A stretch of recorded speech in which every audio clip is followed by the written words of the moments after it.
1986, a year of near perfection for the Mets. 108 wins during the season, and then the scintillating and at times miraculous victories of the playoffs and series. But 1987 brings trouble to paradise. Dwight Gooden's drug rehab. Roger McDowell, who won 14 and saved 22 a year ago, goes on the disabled list. And those little irritations of losing begin to weigh more heavily on manager Davey Johnson, who this week called a clubhouse meeting to clear the air and remind his team that its performance of late has been distinctly un-Met-like. Oh, it's not that New York is playing bad baseball exactly. It's just that the superlative performances of '86 have given way to frustration and at times mediocrity. A Met fan's agony is a lip reader's delight. Last night in Atlanta, bottom of the 10th, Dale Murphy tries to steal second. Gary Carter's throw might have been stopped by Howard Johnson, but he didn't. Score the error to Carter. Murphy to third. Then Greg Nettles sends one into shallow right, but it turns out to be deep enough for the game-winning sacrifice fly as Darryl Strawberry's throw is offline. And look where the defeat puts the Mets at .500 baseball.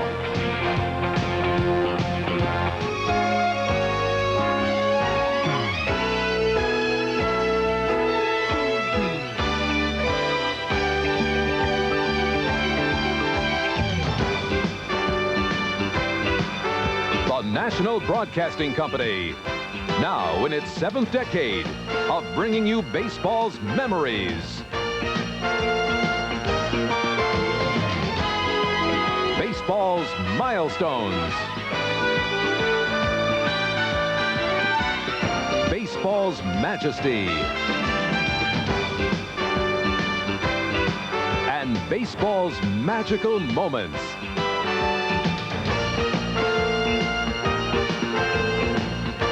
NBC Sports proudly presents the Major League Baseball Game of the Week. Today from Fulton County Stadium, it's the New York Mets versus the Atlanta Braves. The Game of the Week is brought to you by Miller Lite. For great taste, there's only one light beer. By your Toyota dealer in the all-new Camry sedan and wagon. Who could ask for anything more? By AC Delco, the smart parts. And by Lennox. When it comes to heating and air conditioning, you can't do better than Lennox. Sunny and warm afternoon in Atlanta. Temperatures in the low 80s. Left-hander Bob Ojeda, 2-3 for the season pitches for the Mets. Right-hander David Palmer, 1 up and 4 down is the choice for Atlanta. Hi, everybody. Bob Costas along with Tony Kubek. We don't mean to overstate the situation with the Mets. They're only 2.5 games behind the Cardinals in the National League East, and they're 13-13 through 26 games. Hardly a desperate situation, but nonetheless surprising for the defending world champions. And with more on that, we go down to the field and Tony. All right, Bob, thank you. With me down on the field, Gary Carter, who one of the unusual days is not playing today. Does that irritate you that you're not in the lineup today? It was a night game yesterday. Well, a little bit, Tony. I guess, you know, it's a situation where last night's ball game, I cost the team a victory maybe, and I'd just like to come back and redeem. That's all. I don't like to miss very many games, and especially early on in the season like this. We had an off day relatively on Thursday because we played an exhibition game against the Red Sox, so I just like to be playing, that's all. Is this ball club, Gary, just sitting back and saying, I know it's very early, the team has not played well in a lot of areas, right, that is just sitting back saying, well, when Dwight comes back, when Roger McDowell comes back, we'll be all right? Are there deeper problems? No, I don't think there's any deeper problems. I really believe that there's a chemistry on a ball club. I know that last year we had some key figures that are gone now, like Ray Knight and Kevin Mitchell and Danny Heap and a number of guys. But for the most part, we miss those guys, Roger and Dwight, and we hope that they come back and lift us up a little bit. You've had a personal struggle with the bat, and as you said yesterday, you did make an error. I don't know if it cost the ball game. You can't really say that. But what about your own personal problems as far as with the bat? Well, Tony, this has gone on the last couple of years. You look back at the records, it happened in '85 and '86. I know one time or another it'll break out of it. The question has been beaten about all winter long, all spring, and now early. It is difficult to repeat, and the Mets can't repeat. How do you answer that? No, I don't think it's a matter that we can't repeat. I know it's going to be difficult, but I feel very, very confidently that we can come back. Gary, thank you so much. Tony, we'll be back to Atlanta with the starting lineups right after this message.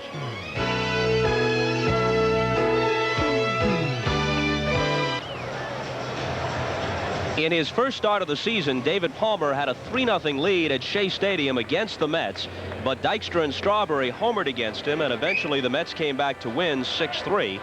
Palmer is 1-4 for the season. He notched his only victory in his last outing here against Montreal several days ago.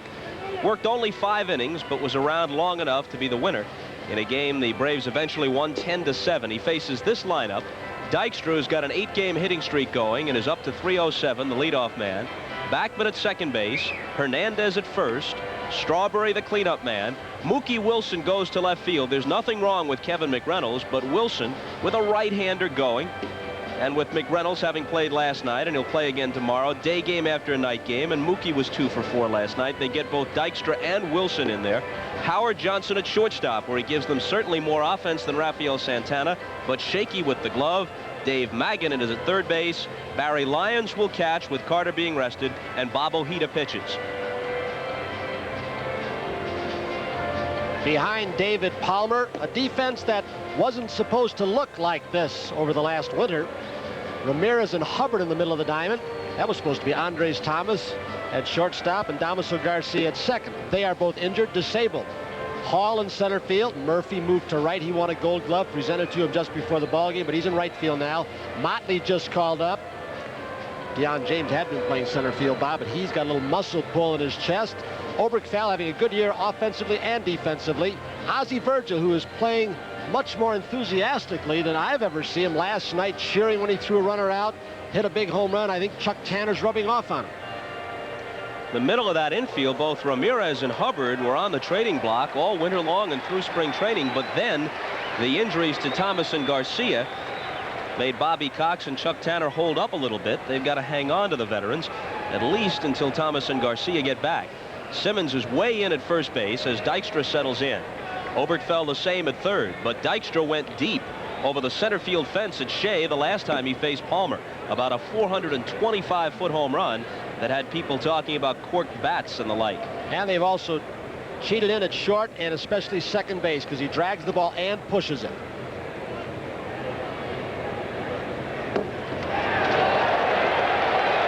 That is not the swing, I don't think, that Davy Johnson wants Dykstra to have. Uppercut, trying to hit the ball over the moon. Almost everything that young David Palmer throws will break in to a left-handed hitter. Davy Johnson's taking a page out of Earl Weaver's book. Only one right-handed hitter in the lineup with the 3 switch hitters. A weak swing, and Palmer has it. Underhands to the backpedaling Simmons, and that takes care of Dykstra. Davy Johnson, who has tried to remain overall as calm as he can. He's had turmoil around him since last season, not just this spring training. All the problems in the offseason during last season. He's had to have more press conferences along with Jay Horwitz than anybody. Backman has followed his career pattern. You see him at 284 overall, but in limited swings right-handed, he's just 1 for 13. He's hitting .333 lefty. And for his career, he's under 150 right-handed, 300 plus lefty. That's why Tim Tuffle's here. Very interesting defense that Chuck Tanner has set up. Again, on Backman, also one of those who ignite the offense. But look at the third and first baseman again. What Tanner is saying is, and these are straightaway hitters, the first two. He's saying, pull the ball, try and hit it by my first baseman, or try and slap it by my third baseman. So what he's saying is he's trying to make them go out of their hitting pattern and not hit straightaway, which is the way they hit best.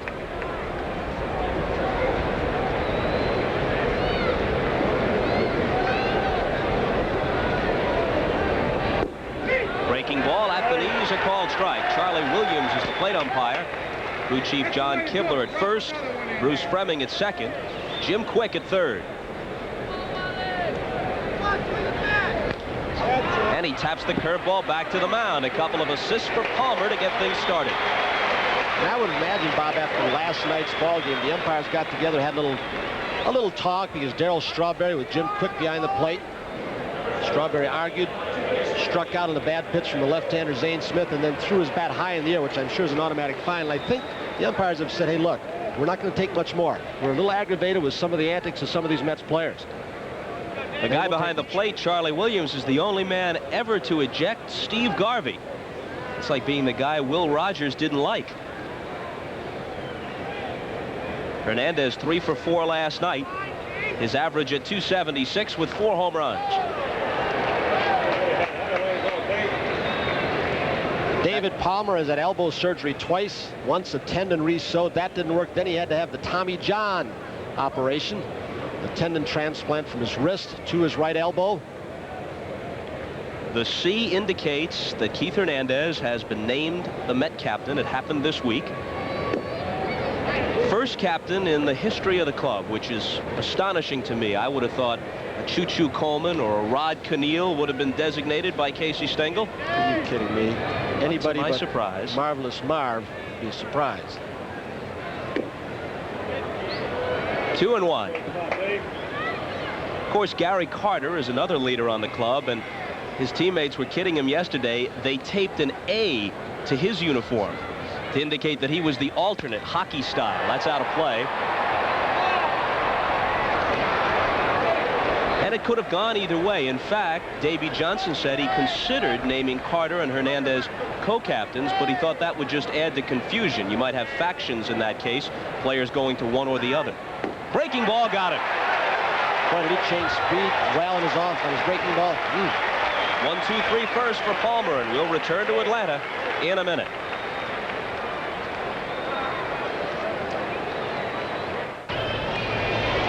Following a start on April 21st at Pittsburgh, Ojeda had to sit out 11 days with tenderness in his left elbow. He came back and pitched this past Sunday against the Expos. Tim Raines touched him for a home run.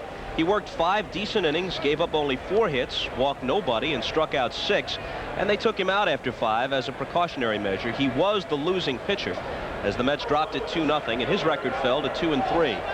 Hall, Ramirez, and Motley, Murphy, Simmons, and Virgil, Oberkfell, Hubbard, and Palmer, Chuck Tanner's lineup.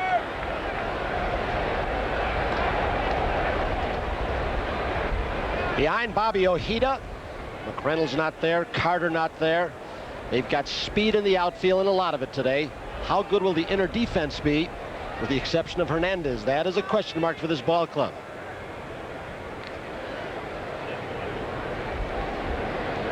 Switch hitter Albert Hall, who hit his second career home run last night, leading off in the bottom of the first against Ron Darling. Darling pitched 6 innings plus, allowed 4 hits. Unfortunately for him, 3 of them were solo homers. Hall, Murphy, and Virgil.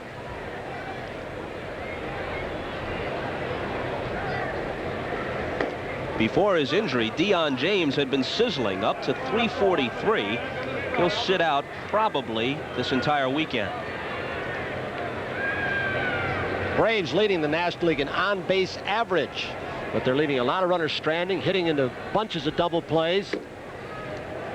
They give up a lot of outs too easily. And Chuck Tanner has tried to start runners, but they've got a lot of caught stealing. He just can't.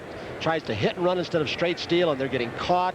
They're not executing, so he calls it his ABC style of baseball, base to base. He's trying to implement this year. Here's the 2-1 pitch. Fastball hit toward the gap in left center, coming on Mookie, and he can't get it. Hall with a huge turn, but Dykstra was there to back up. It gets away from Backman now, but Hall had retreated to first, so scored a single.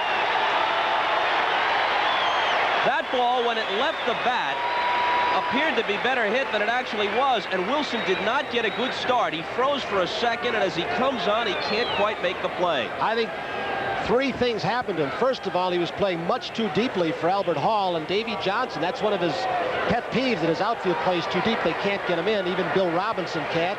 The other is, out of the white shirts on this hot day, he didn't pick it up, and then it caught in the sun. That ball was catchable. Ramirez hitting .235. Hall hasn't stolen a base this year. He led the International League with 72 steals last year at Richmond.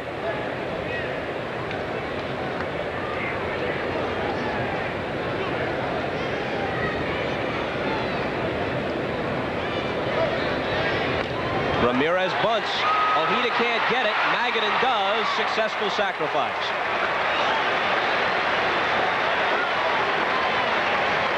Chuck Tanner, even in the ballpark they call the launching pad, been forced to play this kind of baseball. Some say it's Gene Mach kind of baseball. Play early, sacrifice early.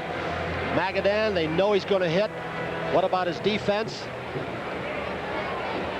ABC says we'll get a man on first, we'll move him along second, that's B. And part C is try and drive him home. They've had difficulty driving runners home. They've stranded a lot.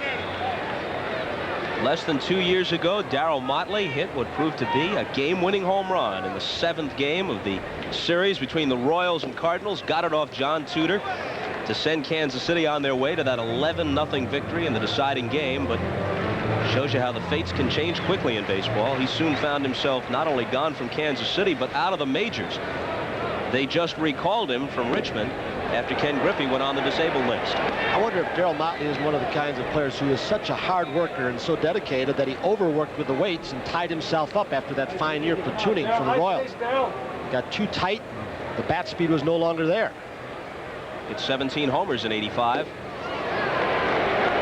Ojeda with that ability to change speeds. It's not necessarily the slow change, it's the variation on the fastball, and in that sense he's a bit like his former Red Sox teammate Tudor. Also got an excellent slow curveball, and sometimes, even though all the hitters know that he has great off-speed stuff, you'll get more of them out with a fastball because the off-speed pitch is in their minds. In the air to center, Dykstra backs up. Hall tags at second. He'll advance easily with 2 out.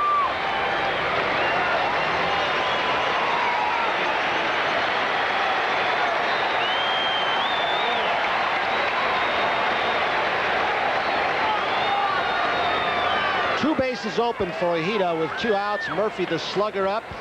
And even though he's got Simmons behind him, a proven RBI hitter over the years, he's not going to give him too much of the strike zone. I don't believe. I wouldn't. And that's where they miss Ken Griffey, who's been doing a good job. Griffey on the DL now. Griffey had been batting in most situations behind Murphy.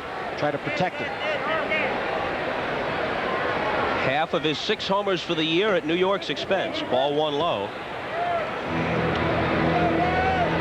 Wally Joyner is on fire. Went through that long home run drought from mid-season last year through the first couple of weeks of this season, and suddenly got the long ball stroke back. 1-1.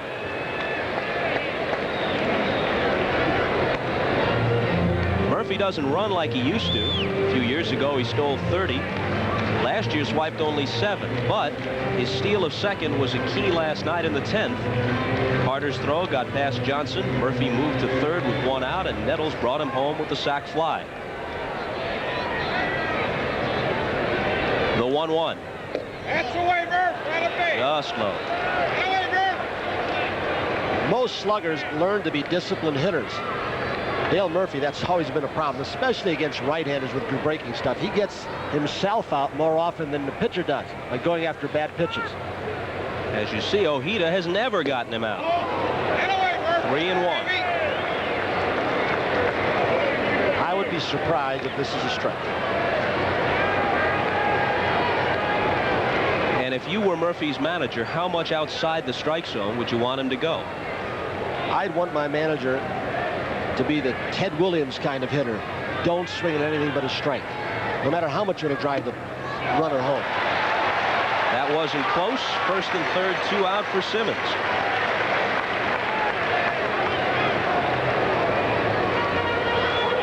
You wonder what Dale Murphy's production would have been the last few years, even his back-to-back MVP years, if he'd had people getting on base consistently ahead of him, like Don Mattingly or like George Brett with Willie Wilson those few years, and great protection behind him. He hasn't had that a good part of his career. No score in the bottom of the first. Braves threatening. Ball 1 to Simmons. 8 times an All-Star, National and American Leagues both. Hit over 307 times in his career. Now a reserve for the Braves. This is a rare start for him. 2-0. Simmons heads what's affectionately called the bomb squad here. He's the leader. There have been some changes. Gone are Chris Chambliss, Billy Sample, Omar Moreno, and in their place, the Darryl Motleys, Gary Renickes, Greg Nettles. Line drive through, base hit. The Braves have the lead. Hall comes across, and Simmons has the RBI. You can see Ojeda to Dale Murphy He was trying to keep everything out of the strike zone but low, and he did. Then when he tried to adjust to about knee high, he got pitches up to Simmons, and Teddy just jumped all over a high pitch.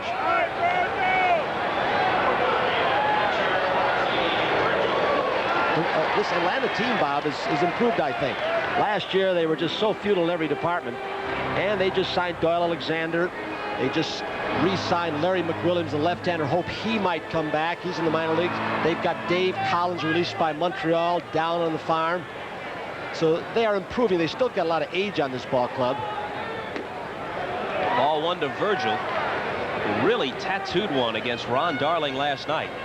Deep into the seats and left for his 6th homer. Well, you mentioned earlier, Tony, the Braves lead the league in on-base percentage. They're 3rd in team batting average, but in the bottom half in runs scored. They're just not consistently doing the little things. 4 of the top 6 players in the league in terms of on-base percentage play for Tanner. Hubbard, Murphy, Obergfell, and the injured Dion James.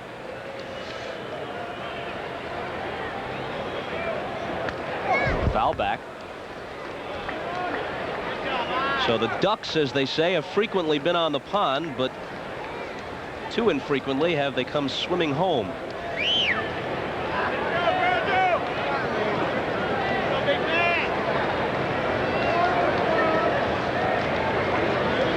Eric Davis is, of course, the leader in batting average and home runs at this stage.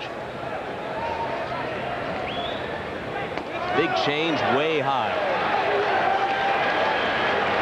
Pitching coach Mel Stottlemyre of the Mets is not really concerned about Ojeda. There were a lot of rainouts in Florida. They did not get a lot of innings pitched. Then he had the elbow problem. Mel, I think, has got to be concerned about Ron Darling, who struggled again yesterday. Bad control. Randy Myers, the young left-hander, Orozco, and Dave Cone. Virgil reaches for it and bounces it to Johnson, who fumbles it, but they get the force at second base. And this is what Davey Johnson has said he'll live with. Granted, Santana has a tender shoulder, but he probably could play. Johnson chooses to play Howard Johnson, exchanging the shaky glove for the stronger bat.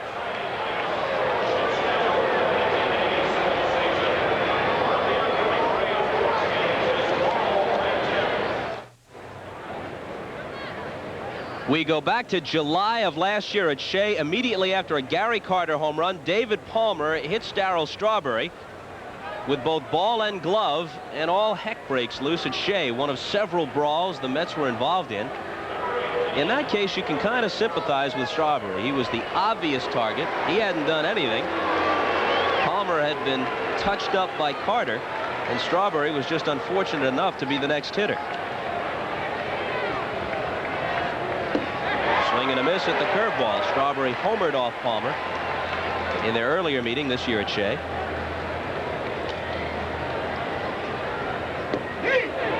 0-2. See where the directive to the umpires in the last week came out, and they put him maybe called the Dunston rule. Dunston charged the mound, was not thrown out of the ball game, although fined by Mr. Giamatti, the league president. Now anybody charges the mound, starts charging the mound, he's automatically out.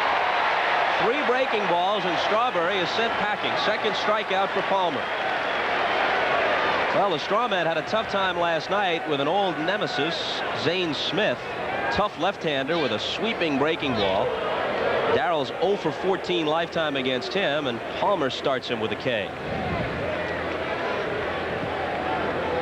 Ozzie Virgil, the Braves catcher, going with a lot of looping, lollipop curveballs, showing it to the Mets, and I wouldn't be surprised as they start getting the word back to the bench. He throws a little bit harder pitches. He likes to throw down and in to left-handers because of that cut fastball and curve, which is usually a power spot, but he said they swing at so many bad pitches down there like that, so you just keep it there. It looks good in the hitting area until it drops off the table right at the end.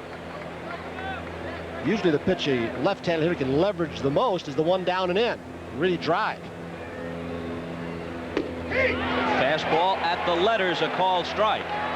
Palmer also very effectively to left-handed hitters when his control's right, and it has been thus far. Backdoors with 2 strikes. Starts at a foot outside. He's setting up outside. There it was. Backdoor breaking ball. Mookie got a little piece of it. Interesting to see Ozzie Virgil decoy, didn't he? Decoy pounded the glove inside and high to put the thought of inside, and then Ozzie slides out. Good camera work, guys. He tried to backdoor him, and he just barely stayed alive.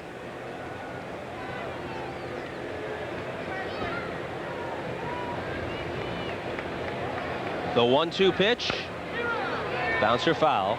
Yeah, Bob, that's one of the only expressions in baseball, maybe you can think of another. There's Sam Perlozzo, the third base coach, that came from another sport. The backdoor breaking ball came from the old backdoor play in basketball. Usually other sports adopt terminology from baseball and use it. Do you know of any other? I will let you ponder that. Well, we've got 8 more innings to figure it out. We'll see what we can come up with. Breaking ball again fouled out of play. But will you work on it for 8 innings like I asked you to? Well, I have other responsibilities, but I'll work it in where I can. And for that matter, the language overall. So many phrases from baseball.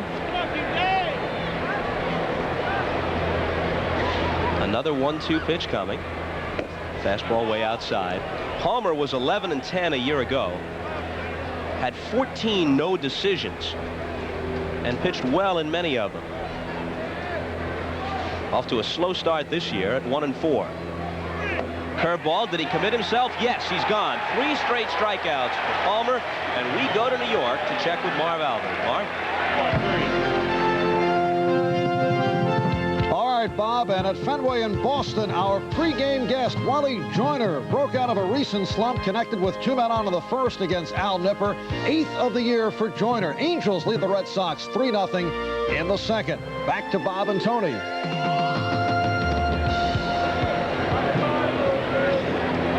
Marv, Howard Johnson settles in. He's hitting .241 with 3 home runs and put on a terrific show in batting practice. He was really sending some rockets out there. Got to wonder if something is wrong or recurrence of the elbow problem to Bob Ojeda as Davey Johnson has his bullpen going. Ojeda has thrown 22 pitches and 13 have been balls, and he's usually a great control pitcher. Right-hander Terry Leach is throwing down there now. There he is. Made the staff because of the injuries. Been very effective.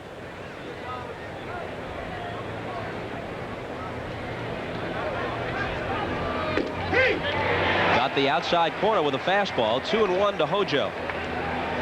You know, when you talk about Palmer, still a relatively young man at 29, he's had to bounce back from so much adversity. Went on the disabled list, hurting his elbow for the first time at age 23 in 1980. 2-2. He's been on the DL 6 times, all told in his career. Missed the entire 1983 season. Had the Tommy John operation performed by Dr. Frank Jobe out in Los Angeles. Last year was the first time in his career that he pitched more than 140 innings in a season.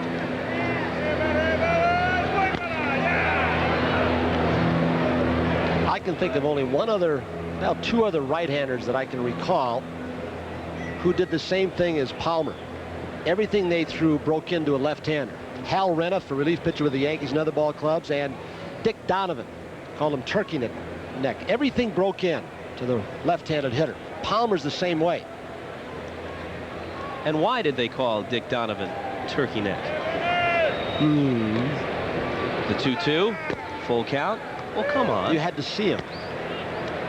I remember him. He pitched for the White Sox and the Indians. He was about 3 inches short of a giraffe. The neck. A rather flattering description. Here comes the payoff to Johnson, if not the story, and this one is good for extra bases. Murphy plays the carom. Hojo for a double. It'll be close. They got him. Oh, that's a great play. Murphy was in super position to play the carom, but it bounced high, and he had to reach back toward the infield, and only a perfect throw to second base, where there was no movement required for the tag. That was the only way they could get Hojo. This is just a terrific peg. With that little different background, a little bit higher fence, the new prescription turf, Dale Murphy has worked hard in his transition from center to right. He makes an outstanding play.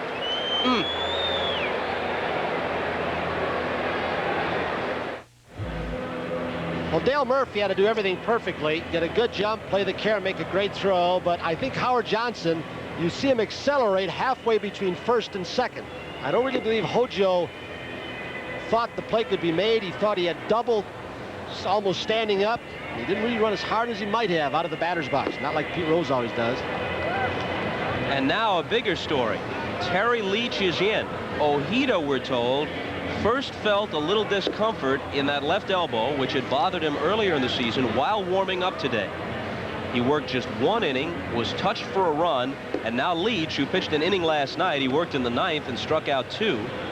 Former Brave, in fact, released twice by the Atlanta organization. Leach comes in and obviously will get as much time as he'd like to get ready here because of the injury to Ojeda. So add that to a list of mounting woes for Davey Johnson and the Mets. Terry Leach in his 9th ball game, all in relief. He's striking out 1 per ball game. Doesn't walk many. Mark Eichhorn, Dan Quisenberry style of delivery. It's interesting how many teams now, if a pitcher is a borderline pitcher, either shoulder problem or he's not going to make it, are in the minor leagues grooming their pitchers to throw like Leach. Bobby Cox, the Atlanta Braves general manager, requested films and tapes of Mark Eichhorn, who had such great success last year. They are converting pitchers in the Braves organization to throw like Gene Garber and Eichhorn. Blue Jays have got about 3 or 4 in the minor leagues that they're not going to make it unless they change their deliveries, so they're going from down under, or at least sidearm.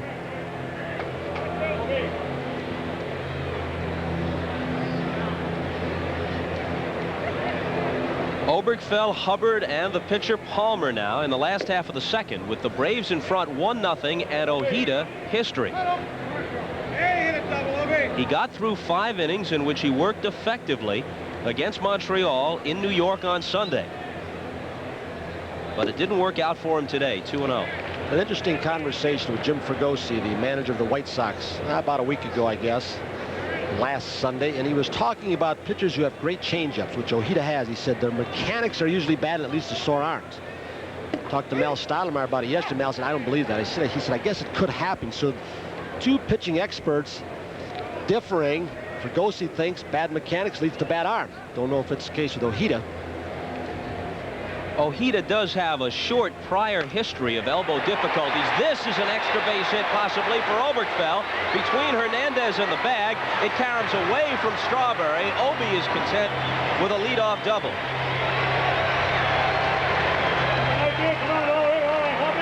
So a rude how do you do for Leach as Oberkfell continues his hot hitting. Well, left-handed hitters should have or might have a field day with a guy like Leach, because the breaking ball is coming up and into you. It's usually a flat breaking ball from the side or from down under. Hard to get downward movement, so it's a one-dimensional pitch that might fool a right-handed hitter, bail him out. When it comes into a left-hander, they can tattoo it. Sinker ball right about at the knees. Let's see if Hubbard can do part B. Get the runner over or drive him in. With the pitcher up next, Tanner wants him to wail away, and if you go to right field, go right field base hit. It's not quite as important in this situation with the pitcher up next to try and give yourself up to the right side. It's one of those times where that is overrated, I think. You want Hubbard to drive him in. Russ Nixon, the third base coach, former manager of the Reds for a brief period. Future Hall of Famer Willie Stargell on the lines at first.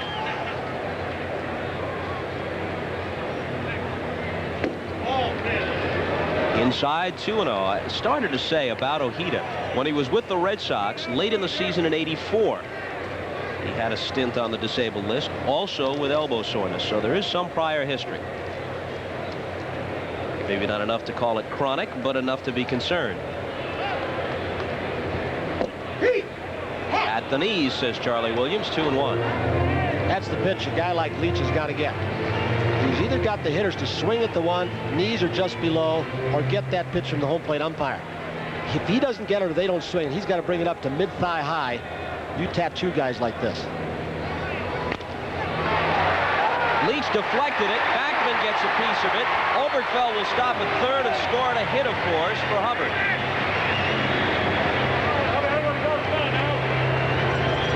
Backman would not have had a play even had he handled it cleanly. That got up around belt level. So Hubbard not only was trying to do his job, go to the right side, he gets the base hit, and it has the possibility of a big inning. Staring at Davy Johnson's Mets. You said it earlier, picture perfect year. Everything seemed to go right last year. What more can go wrong? It's a play that might have been made with an agile second baseman, and I'm not taking anything away from Backman's speed. It looked like he got a real good jump. Let me correct myself. I said Leach deflected it. From my angle, it appeared he had, but it hit the side of the mound, which altered its course, as you could see on the replay. Palmer's going to sacrifice. The runner's not coming from third. Man. Did Oberkfell play that nicely? There was nobody guarding third base, and the shortstop has to go to second in the event there's a force. So the Obi kept sneaking up, and had Magadan laying back. Luckily, Leach jumped on the ball. So Tanner trying to avert the double play and get another running in scoring position, and Palmer does the job. It's execution, and Palmer does it. Palmer might have said, hey, Chuck, give me a chance to swing the bat. Obi came almost halfway down the line. Magadan looks over there, and then to Backman, scored 5-4 on the sack. He might have said, listen, Chuck, did you forget I'm 4 for 15? I have a homer already this year. I'm hitting .267. Give me a chance to air it out here. They're going to walk Albert Hall and load the bases and work to Ramirez.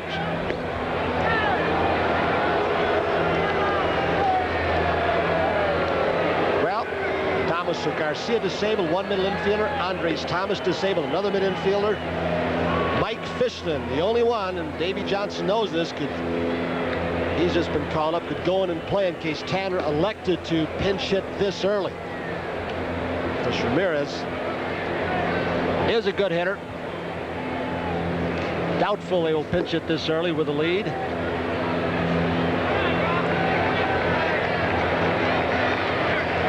Well, with the bases loaded, it's an appropriate time to pose this question. Any idea, Tony? Against the Mets. Is he stepping in the batter's box? But he's here today. In uniform. Yep.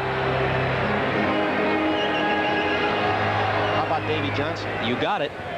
Back in '73 when he had that big year, 3 Braves, Darrell Evans, Hank Aaron, and Davy Johnson hit 40 or more. Only time in baseball history that's ever happened. Ball 1 to Ramirez. Davy Johnson wants his catcher and pitcher to run the ball inside and sink it inside, force Ramirez to pull the ball. Ramirez saying, I'm going to try and go the opposite way. If I hit it on the ground, it's tougher to turn to the DP 4-6-3 than the other way. 1-0 pitch. This might be 4-6-3. No, and the throw gets by and into the Brave dugout. So 2 runs score, and Ramirez winds up at second base. Backman had the slightest trouble getting the ball out of his glove. Now, in terms of time, that didn't prevent the double play. But what it did allow was for Hall to get closer to Johnson at second and disrupt his throw, which came up short and bounced past Hernandez. E6, allowing the other run to score. Not played very smoothly by Backman, which really set up the shortstop on this play, Howard Johnson. And even Keith Hernandez couldn't prevent it from going in. Another run scores. Strength up the middle. So the Mets have it. It's interesting that, last year, when the staff is predominantly, except for Roger McDowell, a strikeout, fly ball staff. This year, I think that infield's going to have to handle the ball a little bit more for the Mets. And Davy Johnson's going to have to make a decision. Do I still want to be a manager who stacks it with offensive players, or will I compromise and play more defensively? Perhaps he's overstepped the bounds and gone too much offense and not as much defense. Fouled out of play. 0-2 to Motley, and it's been a Motley-looking inning from the Met perspective. Double by Oberkfell, infield hit, sacrifice from Palmer, intentional walk, and then the force at second, but the wild throw from Johnson. Instead of out of the inning, 2 runs across. 1-2. That staff last year with Gooden, even though he didn't strike out as many as the year before, he's still going to get you 8-9 strikeouts or thereabouts. Sid Fernandez about 9 a game. Ojeda was striking out more last year, and now They're putting the ball in play a little bit more. The hitters are adjusting. Another chance for Johnson on the slow roller. He handles this one cleanly. That man got the air, but I think that's one where Backman was responsible for what happened. And we'll be back after these messages from your local station.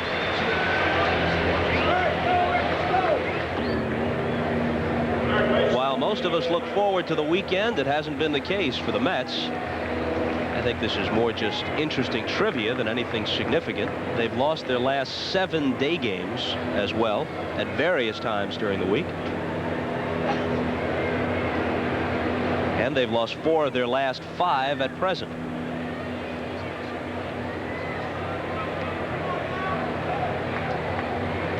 Magadan at .310 with a couple of home runs. He never hit for much power in the minors, but hit at every stop for a consistently high average. Perhaps because he's a left-handed hitting third baseman from Tampa, it has pushed along that comparison to Wade Boggs.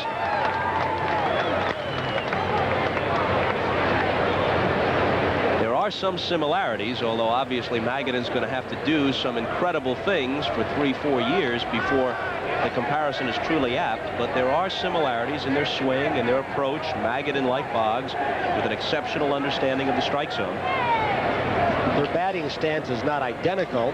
He's got his hands a little closer to the star with a little bit more of a crouch maybe, but his approach to the ball when it's in the hitting area is not much different, in that his swing is very short and compact.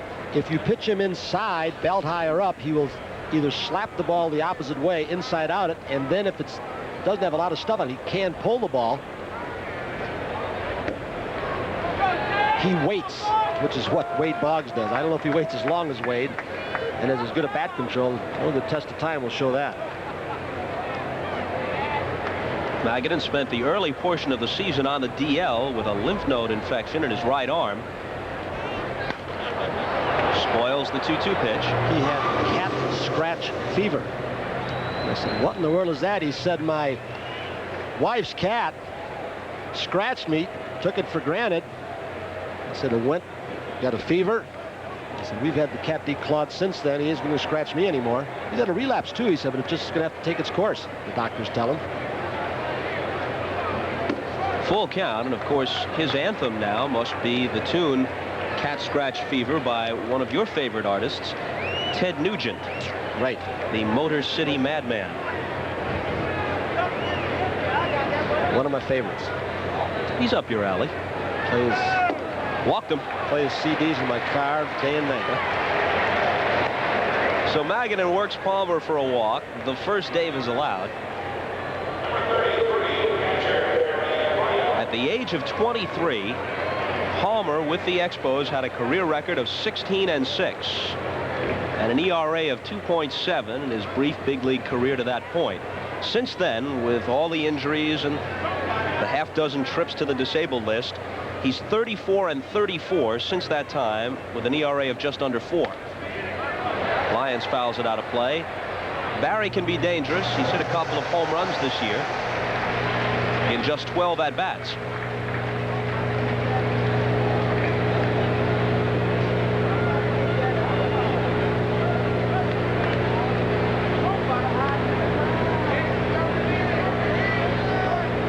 Nothing Atlanta in the third.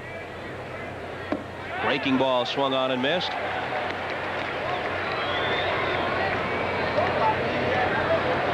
Question about Lyons, more dangerous with the bat? Well, when he's running amok in pursuit of foul balls. Just ask John Tudor about that. One of the all-time freak injuries.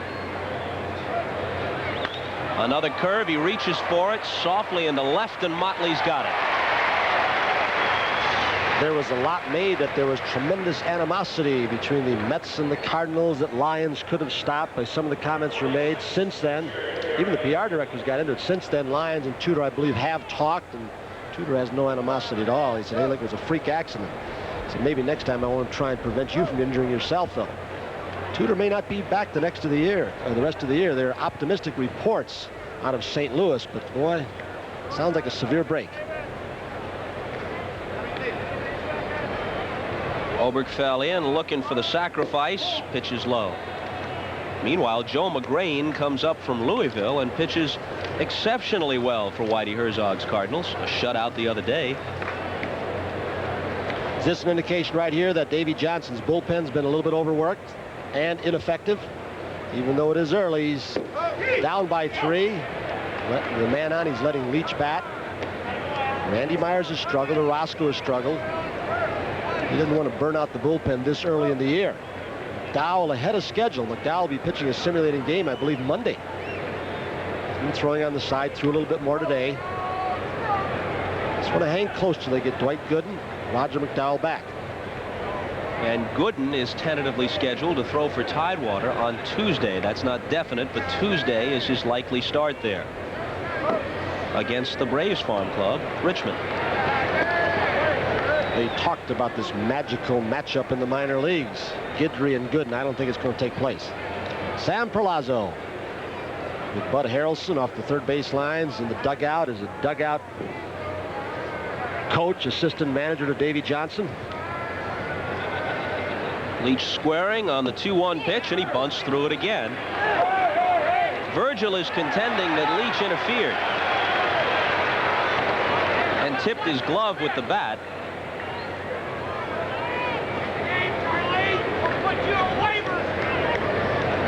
Well, there would be no consequences anyway. It's a strike regardless. He bunted at the ball. Different, we were trying to make a throw with a runner going. He gets the bunt down with 2 strikes. Virgil goes for the force and gets it. Ramirez on to first. No double play. Chuck Tanner's got to this guy. He mentioned early in the telecast, Ozzie was kind of a laid-back guy. Some said he didn't lack confidence, didn't have enough enthusiasm. Not a good bunt, but he pounces out from behind the plate. Ramirez, who's played a decent shortstop, he made an error yesterday that cost a couple of runs. But Ozzie is really swinging the bat better and catching perhaps as good as he's ever done in his career. In fact, Ramirez made 3 errors last night, but the Braves won to ease the guilt. Reminds me of the old Ron Swoboda line from 15, 20 years ago. He struck out 5 times in a Met victory. Here's Dykstra. It bounces away from Virgil, and Leach is going to advance to second base. Wild pitch, I believe. Has to be. So they asked Swoboda how he feels after striking out 5 times. He said, if we'd lost, I'd be eating my heart out. As it is, I'm just eating the left ventricle. Couldn't quite smother it and keep it in front of him. So runners in scoring position on the wild pitch.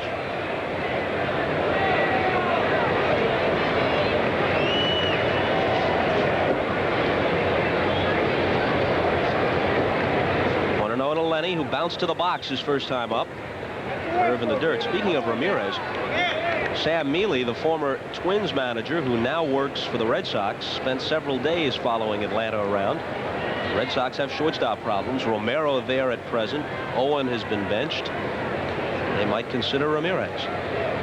Cubs had some interest in Ramirez in the offseason, although now Keith Moreland is playing a lot better third base, catching the ball very well. Now, the Cubs deal supposedly involves Steve Trout for Ramirez. At least they talked about it for a while. 3-0 pitch, walked him. Now, we've talked about everything that Dave Palmer throws, almost every pitch, 95% of them break into a left-handed hitter. And he says he had a problem, an emotional encounter with a video arcade game. He said 77 or 78, I got so excited and was pulling the lever, tore out of my hands and tore my fingernail off on my pointing finger. He said I could only put pressure on with my middle finger and got this cut fastball and good breaking ball. So then the next winter, to try and avoid that, I taped my 2 fingers together all winter watching TV with a baseball to try and make the ball go the other way. He said it even compounded it, made it sail in even more. Curve for a strike to Backman. I tell you, that Ms. Pac-Man will really work you into a lather. Everything he throws moves one way or another, mostly into a left-handed hitter. 2 on, 2 out. 0-2.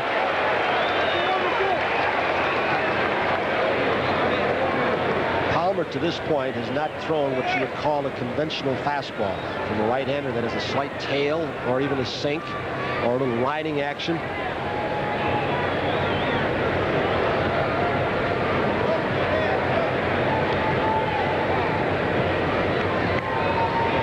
Palmer is fan 3. Backman doesn't strike out often. Hernandez on deck.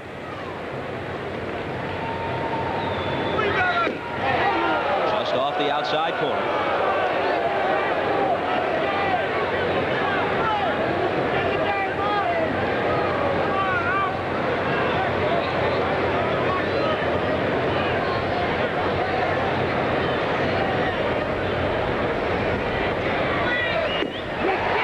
Oh, that didn't miss by more than a couple of inches. And it's 2-2. Leach is at second. Dykstra is at first. Top half of the third, 3-0 Atlanta. That tantalizing breaking ball that he tried to backdoor. Ozzie Virgil tried to frame the outside corner but couldn't fool Charlie Williams. Here's a soft tapper towards second base. In comes Hubbard, and the flip to Simmons takes care of Backman. The Mets strand 2. Palmer still in front, 3-0.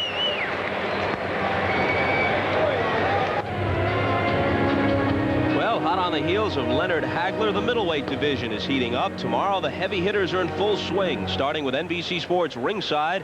Olympic gold medalist Frank Tate is tested against Mark McPherson, and then on Sports World, rising star Michael the Silk Elijah Day takes aim at undefeated Troy Darrell. And then, it says here, the sensual sport of bodybuilding as the women strive for the title of Ms. Olympia. 2 great middleweight fights and bodybuilding tomorrow on NBC Sports. I think Terry Leach hasn't been around battling his way. Well, you look at, it seems like a road atlas. All the places he's been there. Some years in the minor leagues, he was 3 different teams, shipped from one to the other.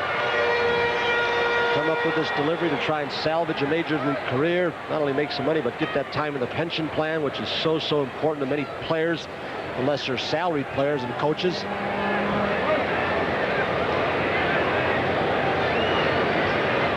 Murphy had a walk his first time up.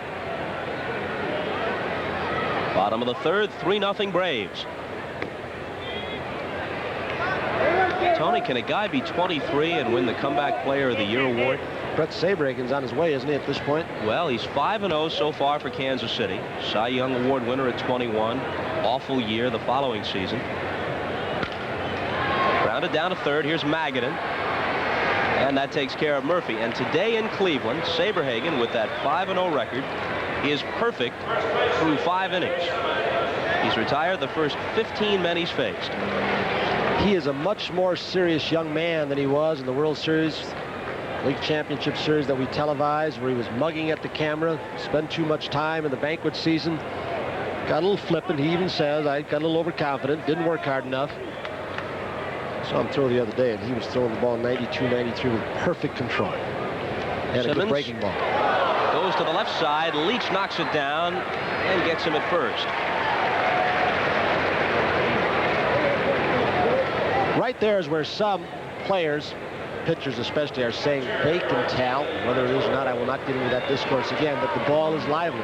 You see, home runs are up, yeah, but basically more pitchers are having trouble reacting to the ball off the bat. I've seen a lot of pitchers get hit. They're throwing and ducking.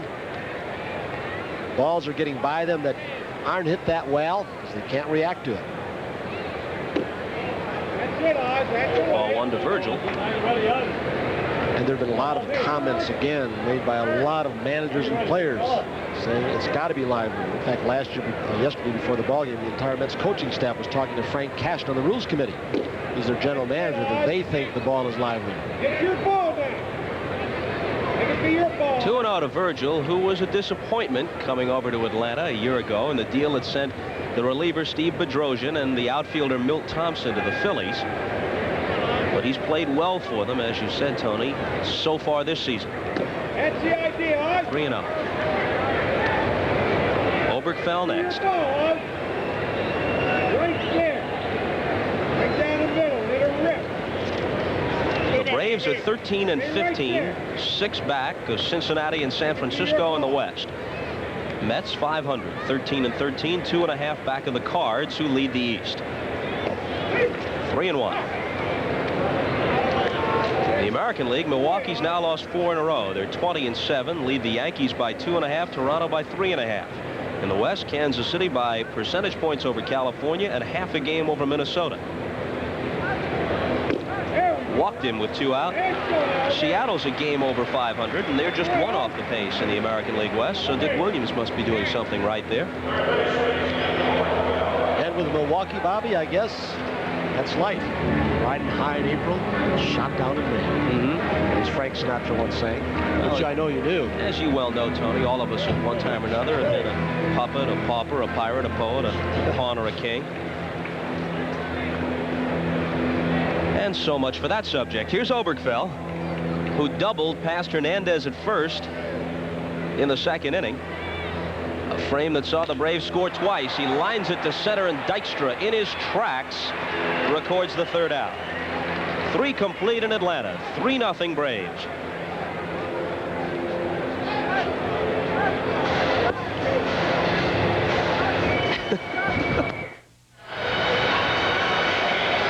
And the day before Mother's Day, here we see a mom with the right attitude. We start them young, make them baseball fans right from the start. And I'm sure that'll be the case with one Brent Jordan Gunts. Now, that's the wrong picture. You see, they planned this thing all weekend long, and up comes the picture of my kid, who is a year old today, but that's not the story. It's Keith Michael Kirby Costas. And this is BJ. That is Our Brent, director, Bucky. Brent Jordan Gunts, about a week and a half old. Our director today, Bucky Gunts. You know what you should do tomorrow? You going back to New York tonight? Uh-huh. You ought to go out to Yankee Stadium. Mickey might be there telecasting. Kirby Puckett is there. You ought to get them all together if you stay out of the picture. Randy and young Keith get in the picture on his birthday and get a nice snap of the 3 of them together. It's already on the agenda. No. Absolutely. Is there going to be a press release? No, it's just a little private family gathering. Yeah, I guess you've taken care of that pretty well. We have to give Kirby a look at his namesake. You know, Keith Hernandez is one of those who contends, as you do, that the ball is more lively. The commissioner's office staunchly contends. The fine people at Rawlings in St. Louis smirk and say, look, it's the same thing all over again. There is no way. There's no scientific evidence. It's a bunch of hogwash, and we have to put up with it every year. But Hernandez is one who agrees. He thinks the ball is more lively. Which is unusual for a hitter to admit that. He's got 4 home runs at this stage. His career high, 16, back when he was with the Cardinals. Saberhagen worked a perfect 6th in Cleveland, 18 in a row.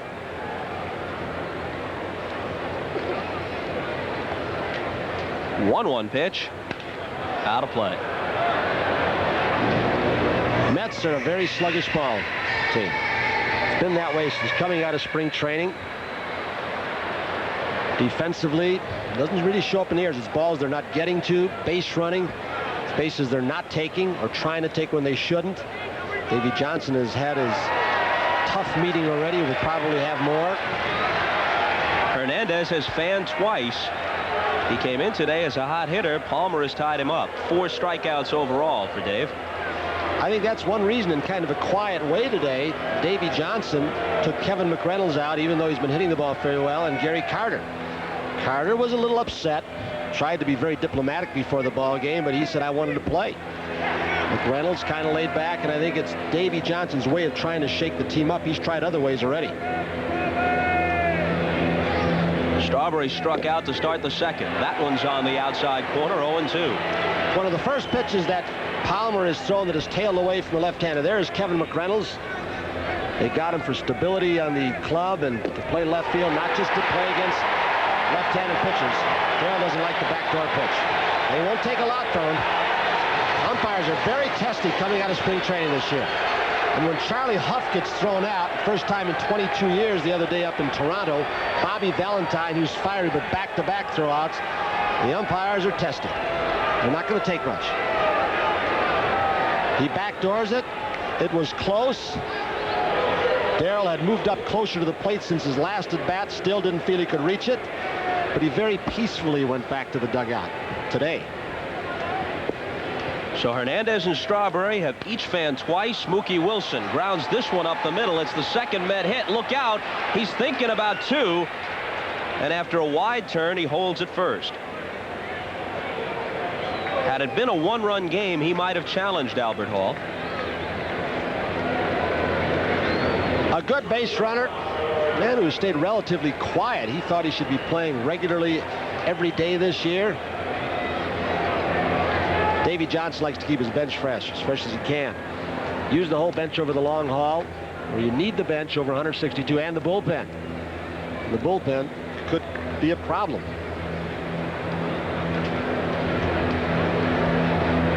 Johnson sent one off the right field wall on one hop back in the second inning and was thrown out trying to leg it into a double on a great peg from Dale Murphy. So he's 1 for 1 and takes a ball. Johnson was with Detroit in '84 when they won the title, the Mets in '85 when they came up just short, winning 98 before succumbing to the Cardinals, and then with last year's world champion Met team for a composite 3-year record of .310 and 176, leading Clint Hurdle to say, "Where Howard goes, champagne flows." Shortstop is not new to him. He played about 40 games when he first broke in with the Tigers in the minor leagues, but they had a kid named Alan Trammell who was entrenched. You know, Howard doesn't really have what you consider a shortstop's body. More lithe usually. He's pretty muscular, which perhaps would restrict his footwork and his agility and his quickness. He's a good runner. He's not a slow runner by any means, but it will remain to be seen if he gets plunked at that shortstop position a long time. I really think that Mets would love to get Manny Lee back, the kid that Toronto has now. He was originally in their organization, just 21 years old. They've talked deals over the wintertime and this spring. 2-0 pitch. Bouncer to second. Easy chance for Hubbard, and that'll do it. No runs, a hit, a man left. We go to the last half of the fourth.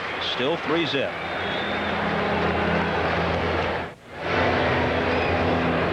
The former Padre Kevin McReynolds, next to him Rick Aguilera, who'll pitch Monday in Cincinnati, Sid Fernandez, who goes tomorrow against Rick Mailer here, Gary Carter. The reason why we're doing this is that one of the subjects in Davy Johnson's clubhouse meeting this past week was the number of Met players who were spending a lot of time during games in the clubhouse. Now, they did the same thing last year when they won 108, and that didn't bother anybody. But when you're playing 500 ball and you're under the kind of scrutiny the Mets have been under, appearances suddenly seem to matter. Another subject was the alleged criticism by a couple of pitchers that the defense wasn't playing well, and Davey wanted to put a stop to that, the backbiting. Said everybody else against us, boys, we know that. We're getting so many fights, we're considered arrogant, and if we start picking each other apart, we're really in deep trouble. I think there's some undertones of dissension on this ball club. Hubbard wraps one to short. Johnson juggles but recovers. In Cleveland, Brett Butler led off the 7th with a base hit, snapping the charm for Brett Saberhagen, who had retired 18 in a row.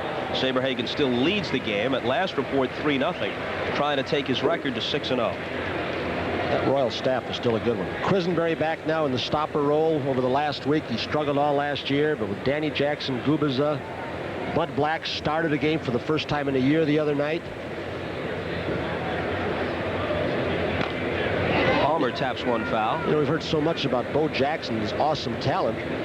He's overshadowed what young Kevin Seitzer's done, who's a good-looking young player, good-looking hitter. They get Brett back, that's going to be a pretty potent lineup. Brett is starting to take batting practice now with that rib cage injury. Hop up on the infield. Howard Johnson drops the shades and has it.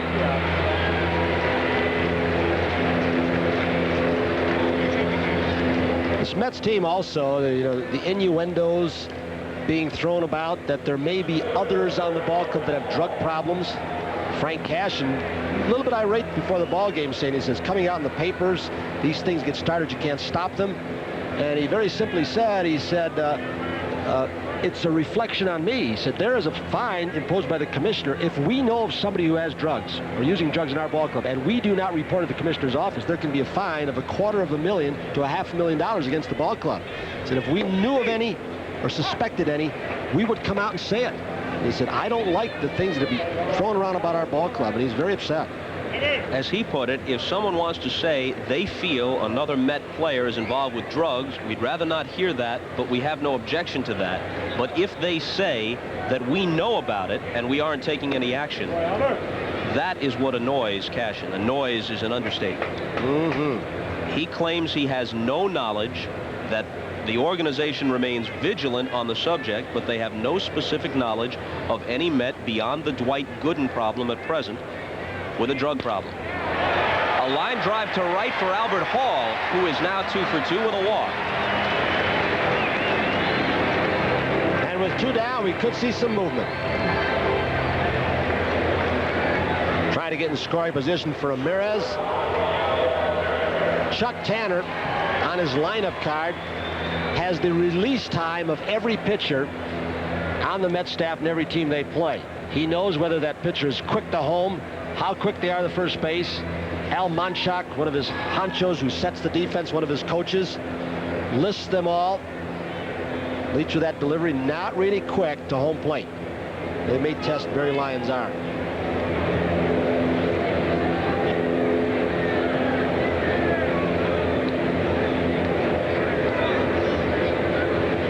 There he goes on the first pitch. Ramirez bluffs the bunt. Lyons unloads, but Hall is in there. Pretty strong throw. A little bit high. Johnson had to bring it down for the tag, but Hall has his first steal of the year. I don't think Lyons could do much more than he did. Hall has the excellent speed. He is tough to throw out to start with, and with that little extra step or two on Terry Leach, second base umpire, Bruce Fremming waves the safe sign. Something this team has lacked is that little bit of base stealing ability. And the leadoff hitter till Deion James took that over this year and played so well till his injury. A ball and a strike to Ramirez. We're mentioning the umpires. A lot of people ask, with this new contract in which they got higher salaries and better benefits, which they deserved, what's the situation for postseason assignments? The decision on that wasn't well publicized. Inside 2-1. A lot of fans would favor returning to the old merit system where the umps are evaluated and the best umps get the postseason opportunities.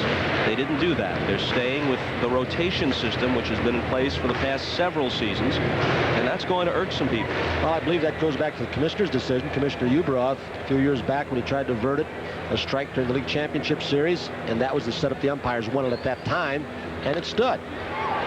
Busy day for Howard Johnson. Plays it side saddle and throws high, and he has another error.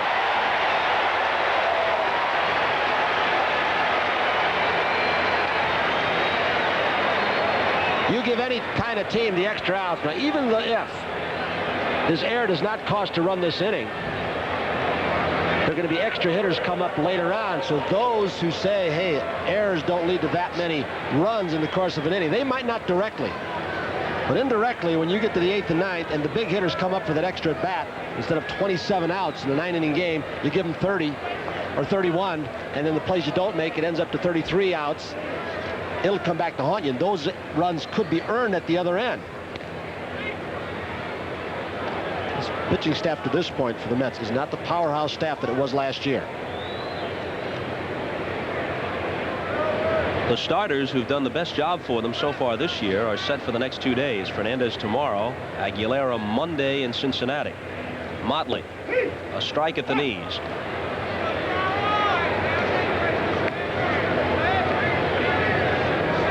Albert Hall is the lead runner. Singled with 2 outs, stole second. Here's Ramirez at first base. He reached on an error. So Ramirez made 3 errors last night. He has hit 2 balls today on which his opposite number, Johnson, has erred this afternoon. Bob Horner for the Yakult Swallows has hit 2 more home runs today. That's 6 in how many ball games?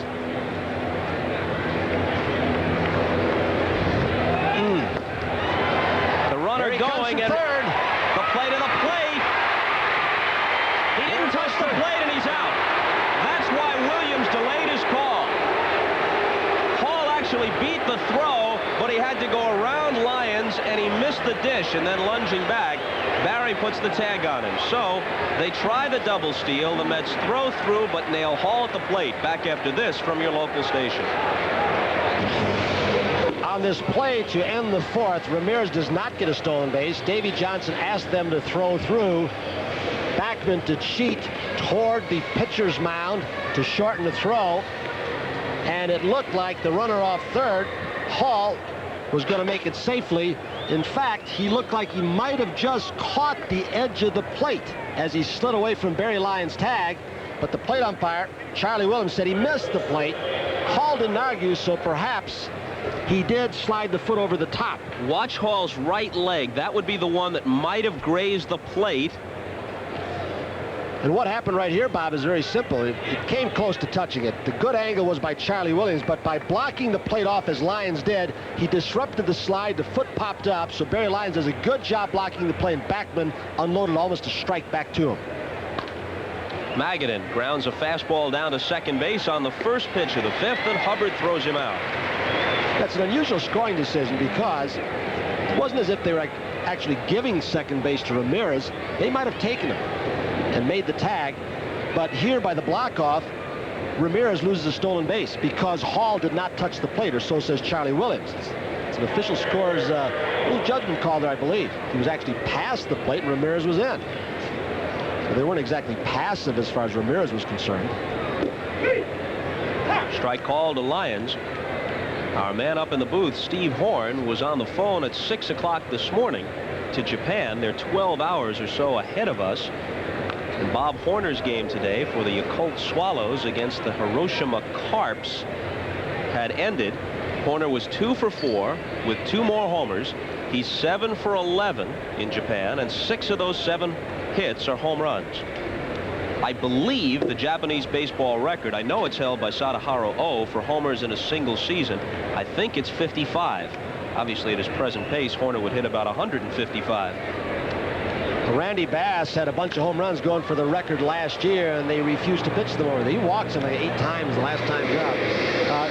What Bobby Horner is hitting at, folks, and they are home runs, but the dimensions in the park he plays for, 290 down each line, 330 to dead center field. One of the deepest parks, the opposition ballparks that Horner will hit in, I think, is about 275 to dead center, and that's the longest dimension. It's a lot shorter. You know, last year when Randy Bass was closing in on Sadaharu Oh's record, the season concluded with Bass's team playing the Tokyo Giants, now managed by Oh. Hit sharply. Hubbard with a diving play to his left. Throws him out, and it was Oh's loyal pitchers who decided to walk Bass and deny him a crack at the record. We go to New York. Here's Marv.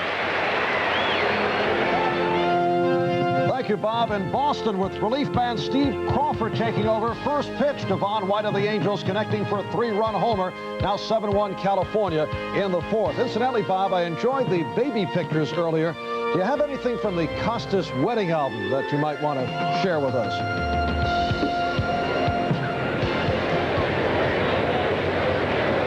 Well, we can only hope that Marv didn't zing us with one of his trademark quips, because we were unable to hear his report, though we trust that the rest of the nation did. Leach with 2 out and nobody on after the fine play by Hubbard robbed Lyons of a hit. If that ball had not been stopped and the great play had not been made by Hubbard, I doubt if Leach would have been hitting right here. Hubbard diving, makes a great play to his left, throws out Thunderfoot Lyons at first base. And they already had a pinch hitter ready to hit for Leach, and Zisk was warming up. So they're going to get Leach to hit this time. Doug Zisk.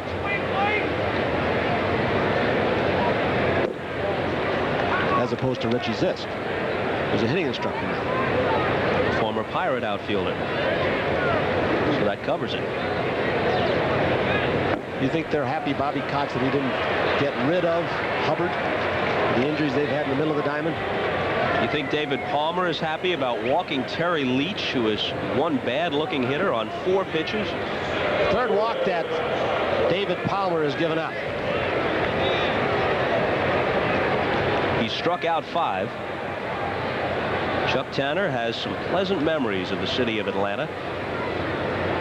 When the Milwaukee Braves had a farm team here, he had a big season in the mid-50s playing down here in Atlanta. In 54, he had 323 with 20 homers and better than 100 ribbies. In fact, Tanner was a really good-looking prospect before he sustained a broken leg early in his big league career. He had big numbers in the minors. He also almost lost his life. He had an appendectomy, I believe, at Eau Claire, one of his first years. Got infected, did all but given up. He was given the last rites. Maybe that's why he's Mr. Sunshine and so optimistic after all that, huh? First major league bat, he got a home run, didn't he? Oh, my. Dykstra doesn't believe that call. Ozzie Virgil all but dug that out of the dirt. They're trying to pitch him bad down and in. Now, Virgil made that look worse than it was. It was a big breaking ball that when it crossed the front part of the plate, the plane where they should call it, I believe that was a strike, Bob. But the way Ozzie slapped down at it, fortunately Charlie Williams called it not where he caught it, but where it crossed the plate. And I think it was a good call.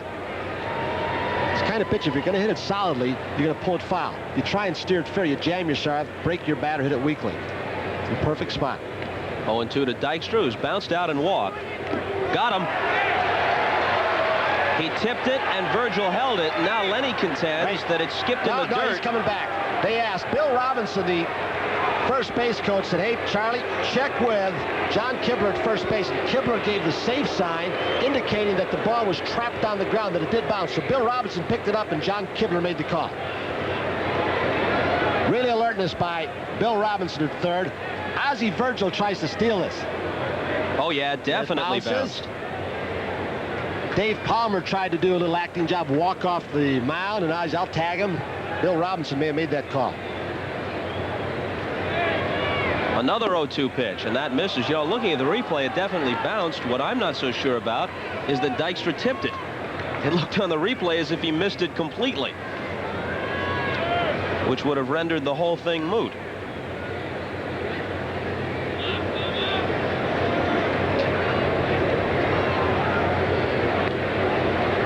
The 1-2. That hits Dykstra. He never even tried to get out of the way. He just stood there and took it right on the foot. Talk about making no effort. He was a statue there. Well, this is one of those where, you know, you might as well throw this rule out of the book, where it says a batter is supposed to make an effort to get out of the way. Is that an effort?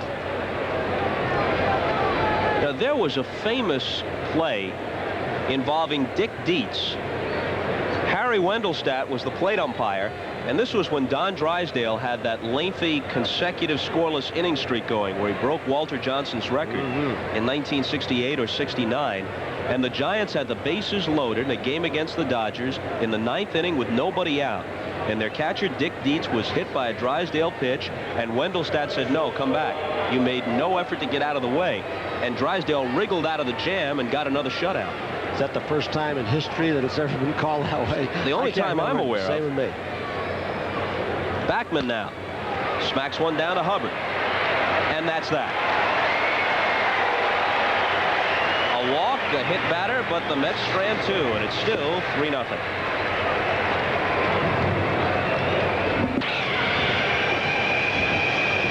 In the 8th inning, a 3-1 Expo lead. What does it say? Honest Mom. We are studying. Happy Mother's Day. Perhaps a contingent from Georgia Tech or someplace of that nature. Saberhagen's perfect game has been spoiled by a Brett Butler hit leading off the 7th, but the Royals still with the lead over the Tribe. Wally Joyner had a homer off Al Nipper early, and California's pouring it on at Fenway with a 7-0 lead in the 4th. Seattle might hand Milwaukee their 5th straight defeat. 4-0 the score there. Molitor out, Rob Deere out, Teddy Higuera, who's got a tendonitis in his ankle and knee. Philadelphia 3, Cincinnati nothing in the 5th. It's Kevin Gross against Bill Gullickson there. Gullickson 4-1. Gross, bothered by a sore back, comes in at 0-4, looking for his first win for John Felsky. How about the Phillies? Deep in the basement in the National League East. Motley was at bat when the double steal backfired against the Braves to end the 4th. Ramirez tried to steal second. They sent it through to Backman, and Backman came home to get Albert Hall breaking from third. Here's a little tap. Magadan has to charge. Quick throw. Got him. Perhaps the toughest play a third baseman has to make. You're playing deeply. He's playing well off the line. It's a lot tougher if the ball's right down the line and you were running away from the first base bag in your throw. So far, what we've seen of Magadan, we saw him a little bit in spring training. I haven't really seen any defensive weaknesses. Bud Harrelson would like to see him get more aggressive, get more confidence going after balls instead of bullfighting and olaying them.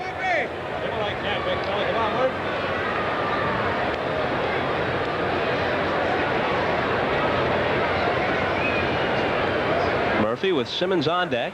1-0 pitch to him, and a high drive, deep left. Wilson to the wall, but it's gone.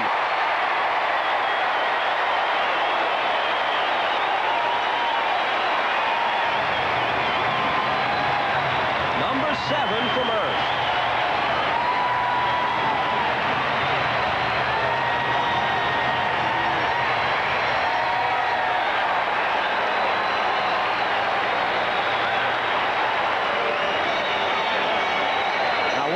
Three of them last night with nobody on also. They've been getting the base runners, but they've been getting their home runs, a lot of them, with nobody on base. Otherwise, the run total would be a lot better, this Braves team. Boy, when he wants to pitch up there, it's one of those rising little sliders or breaking ball that just kept rising into his power. 4 of Murphy's 7 homers at the expense of the Mets, and Atlanta with a 4-0 lead.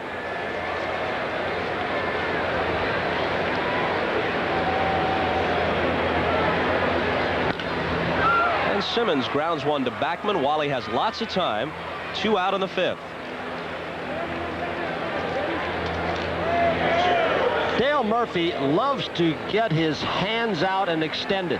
You can see a subtle weight shift from the back to the front, the head down on the ball.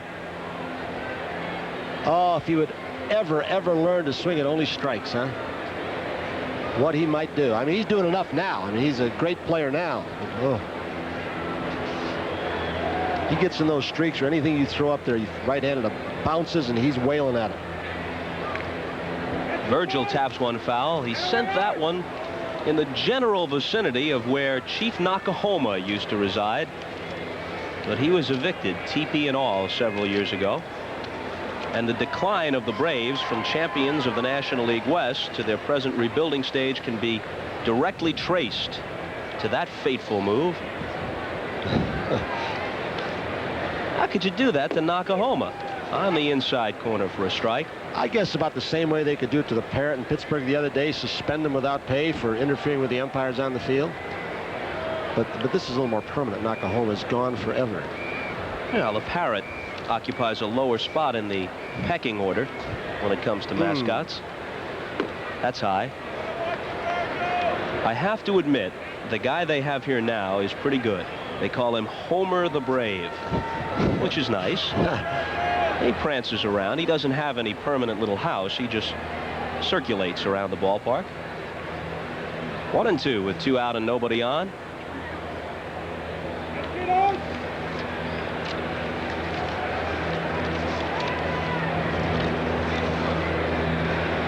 You know, the Braves, we've talked about them being a little bit better this year, and I believe they are. Will get even better when Doyle Alexander gets up here in the regular rotation. Assenmacher healthy again when they get their middle infielders back. But they've played some tough teams already. They're playing the Mets, last year's world champions. They played Cincinnati. Philadelphia with that good offense. They're 2-0 against them. Houston with that good pitching staff. They played San Francisco, and San Francisco beat them. But, you know, that's a hot ball club. When they start playing the weaker teams, I think they're going to throw some wins on the board. They're not going to contend in the West, but they are a better team. And that takes care of Virgil to end the 5th, but the 4th run comes home on the homer from Murphy, and this brings us to another edition of Characters of the Game. 4-0 Atlanta.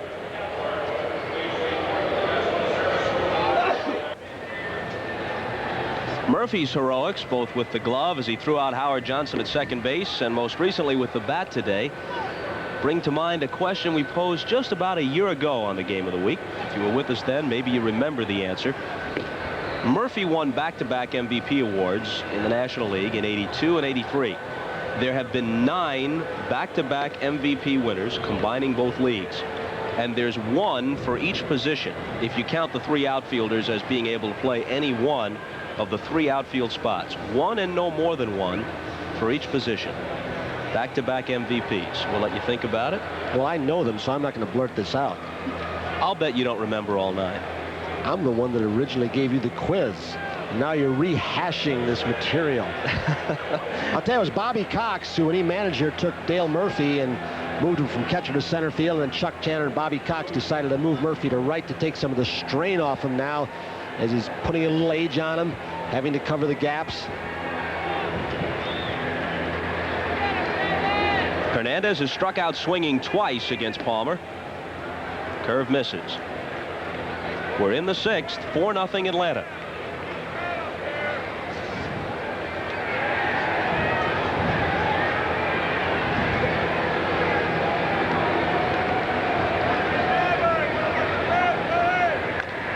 At this point, David Palmer's had it all his own way against the 3, 4, and 5 hitters, Hernandez, Strawberry, and Wilson. He has struck them out 5 of the 6 plate appearances they've had. Wilson's got 1 base hit. He's had great command, with the exception of 1 inning of his breaking stuff, throwing it wherever he wants it and changing speeds beautifully. Just like that, a little tiny slider on the outer edge. Keith has never struck out more often than he's walked in any season since very early in his career, back in '77 with the Cardinals. This year, he's got 15 walks, 21 Ks, 2-2. Chuck Tanner has all the notes on his master scorecard held by Al Monchak, and the one note that is by Keith Hernandez names are many, but the one that stands out, it says he peeks. Don't call the pitch until he's looking at the pitcher, not in the catcher's glove. Grounded towards short. Ramirez over. Unloads and gets it.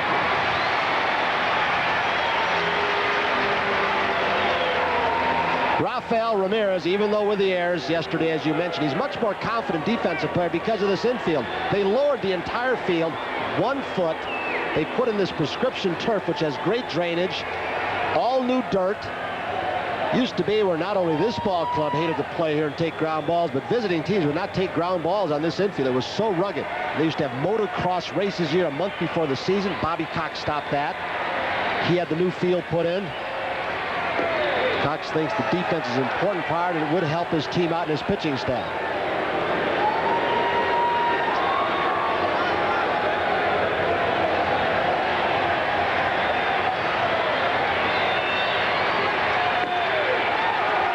To Darrow, who is 0 for Atlanta thus far. Hitless in 4 trips last night, struck out twice today.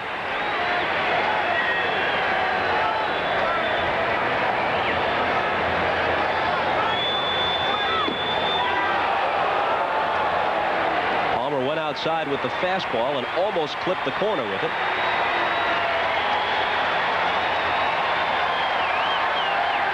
Sound you hear, they've got a wave going at Fulton County Stadium. Still 1-2. Note on Tanner's MasterCard on Strawberry is jam him up and in, and he will go after bad breaking balls, especially against left-handers, but also against right-handers. He just did. At Shea earlier this year, Palmer tried to jam him up and in with a fastball, made a little mistake, got it out over the plate around shoulder high, and Darrow launched a rocket over the fence in right center. Hit hard and through. So, Strawberry with a 1-out hit. And as Mookie Wilson makes his way to the plate, we head for New York and Marv Albert. Thank you, Bob. In Cincinnati, Mike Schmidt having himself a banner day in the 6th inning with nobody on. This is second home run of the game, 10 for the season, 505 lifetime, 42nd time he's hit 2 or more in a game. In the 6th, Phils lead the Reds 4-0. Back to Bob and Tony. All right, Marv, thanks. Mookie Wilson has struck out and singled. Mets trail it 4-0. Howard Johnson on deck. Fastball for a strike. Well, Mike Schmidt is part of the answer to that quiz. Back-to-back MVPs in 80 and 81. Schmidt's your third baseman. Ernie Banks right alongside him. Ernie's your shortstop. How about Joe Morgan at second? Bingo. No, Bingo Long wasn't in this. Here's a chopper. Hubbard. Strawberry stops. He's got the out at first, and now they got him hung up.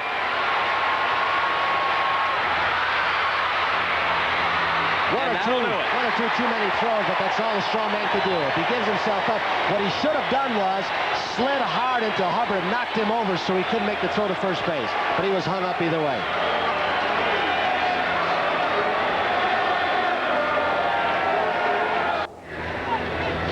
This play is scored 4-3, 6-4, 5.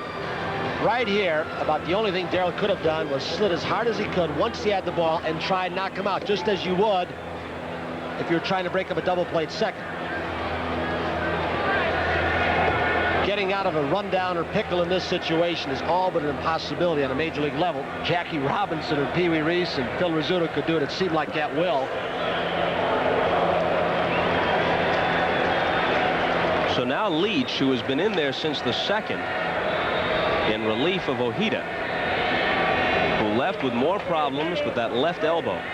You're just joining us. Ojeda with the start, his second since 11 days of inactivity after elbow problems. Worked just one inning, gave up 1 run in the first and left. Leach replaced him. The Braves got 2 runs in the second inning, 1 of which was unearned, and Leach has pitched pretty well since then, touched for a Dale Murphy homer in the 5th.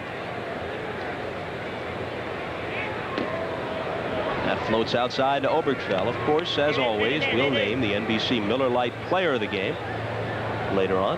You can guess along with us. Obergfell has doubled and lined to center. 1-1 pitch to him.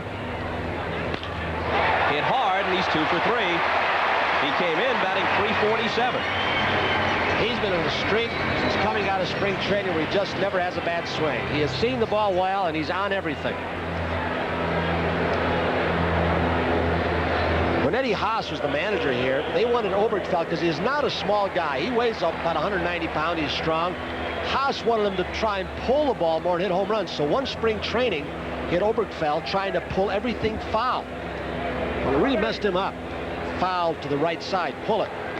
Messed him up a little bit, and I'm not saying Haas did the wrong thing because he's a good hitting instructor. But now that he's hitting straight away again, he's something. Hubbard with an infield single and a ground out. Obi back easily.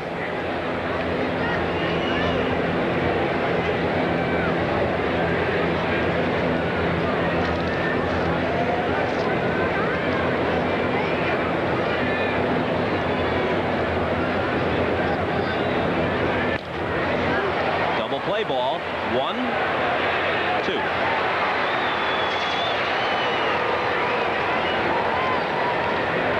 So that'll bring up Palmer taking his time. It has not been easy for Backman and Tuffle to play with so many different shortstops. Santana's been there, Patrique's been there, and there is an element of timing that has to go on in the middle of the diamond with that shortstop and second baseman, and they still aren't making them all very smoothly. The flips to each other, knowing what the other guy's thinking, who's covering, how hard to throw the ball. I don't know if they'll ever get it either. I'm not so sure that defensively they have those capabilities to really smooth it out.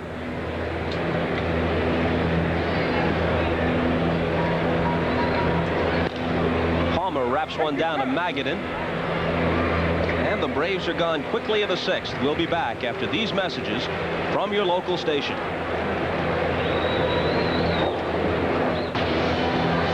Damaso Garcia affecting a Tom Cruise look in the Atlanta dugout. He's wearing number 77 these days on the disabled list with the injured knee. He couldn't have his old 7 he used to wear for Bobby Cox in Toronto because that's Chuck Tanner's number. He didn't want Bob Horner's old 5, so he's got 77. Is there going to be a connection with trades between those two clubs? Pat Gillick, the GM up in Toronto, Bobby Cox, the former manager. One of Damaso Garcia gave up Craig McMurtry, the right-hander. Neither has played a game this year in the major leagues. Damo with a bad knee. And of course, McMurtry had an appendectomy, which gave him problem just as spring training broke. Last year they made a deal. Wayne Ward and Joe Johnson, 2 pitchers for Alexander and Acker. Not at the same time, but they were somewhat related. And starting to shuffle players back and forth. Cox really knows that Blue Jays organization. You know, with Horner over in Japan, and we mentioned he had 2 more home runs today, and the interest still existing in him in Atlanta, it's made for an interesting situation. You're getting bylines in the Atlanta Constitution from reporters with names like Michio Yoshida for filing special reports on Horner's progress, which continues to be eye-popping over there. In the 7th, it's Hojo. Did you see what happened when they walked Horner 3 consecutive times after his 3 home run game? They throw these pandas, I guess a group of girls, he throws them back in the stand. He's become a real favorite. They walked him 3 times. He was taken out for an injury, and as soon as he was taken out of the ball game, 10,000 people left the ballpark. Came to see him hit, and he wasn't going to hit anymore, so they left. They don't boo in Japan. That's considered uncivilized there, but they can make their feelings known by silently hitting the bricks. Both bullpens going now. Johnson stepped out. Did Williams grant time? No, I think it was more of a decoy to just try and perhaps destroy the concentration of Palmer. Didn't even look like he requested it. Just stepped out and wasn't going to leave.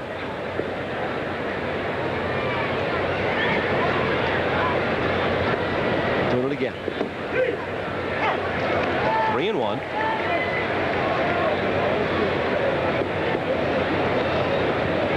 And there's a reflection of the interest in Horner's exploits. Tony mentioned that the dimensions in one of the ballparks there, 290 down the lines. Palmer taking a little more time now, so it is a warm day in the 80s, as you said. I don't know what the humidity is, but coming off 2 elbow surgeries, Jeff Dedman, the right-hander, and Paul Ossenmacher activated after last night's ball game from the disabled list.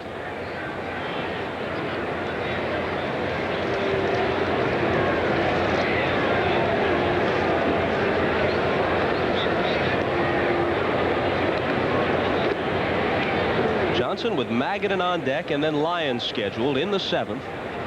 Palmer working on a 4-0 shutout. He's doled out but 3 hits. This one in the air to left center. Back goes Motley on the track. He's got it.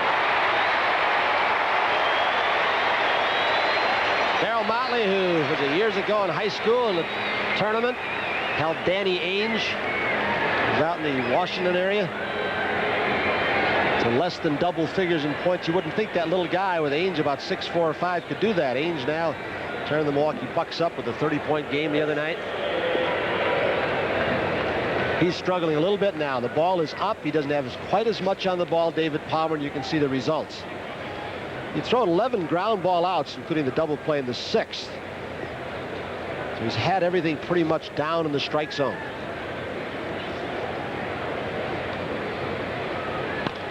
Magadan goes the other way. He does that especially well, and this is extra bases down into the Met bullpen, and it's a 1-out double.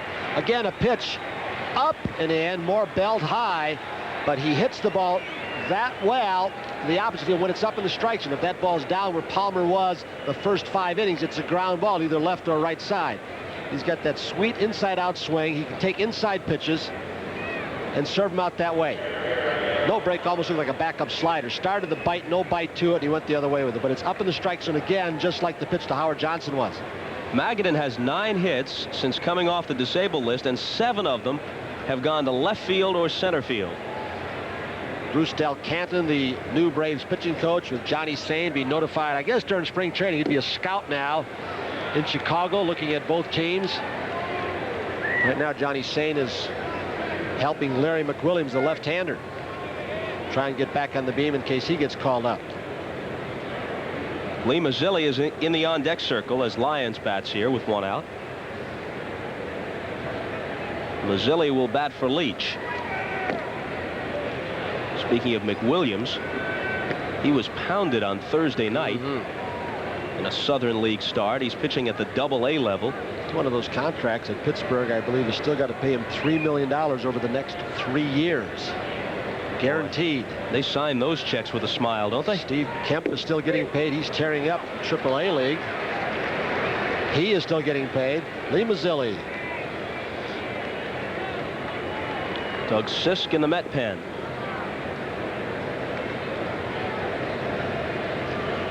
One and two to Lions. Reached for it softly into center. Hall was playing very deep, and it drops in there. Magadan will stop at third. First and third, one out. Almost every outfielder was back near the warning track. For Lions, who has a little power, that's where he starts from. He had him played as if he were Joe DiMaggio. Center field now has become somewhat of the Sun field, and Albert Hall backs off and then couldn't recover to make it. One hit hard, but again, a pitch that was not really biting and down in the strike zone. Wasn't a bad pitch, but not the great pitches that Palmer was making early in the ball game.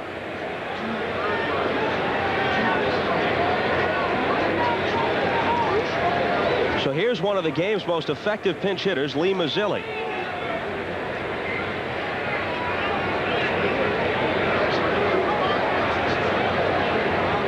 He'll take the base on balls. Mazzilli does not swing at a whole lot of bad pitches. Still got some speed. Levert double plays. He's still up, Bobby.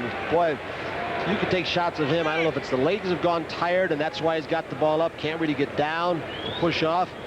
If the arm is tired, but he's up in the strike zone. And on this warm day, it might be just about time to pull to the side of the road and raise the hood for Palmer here.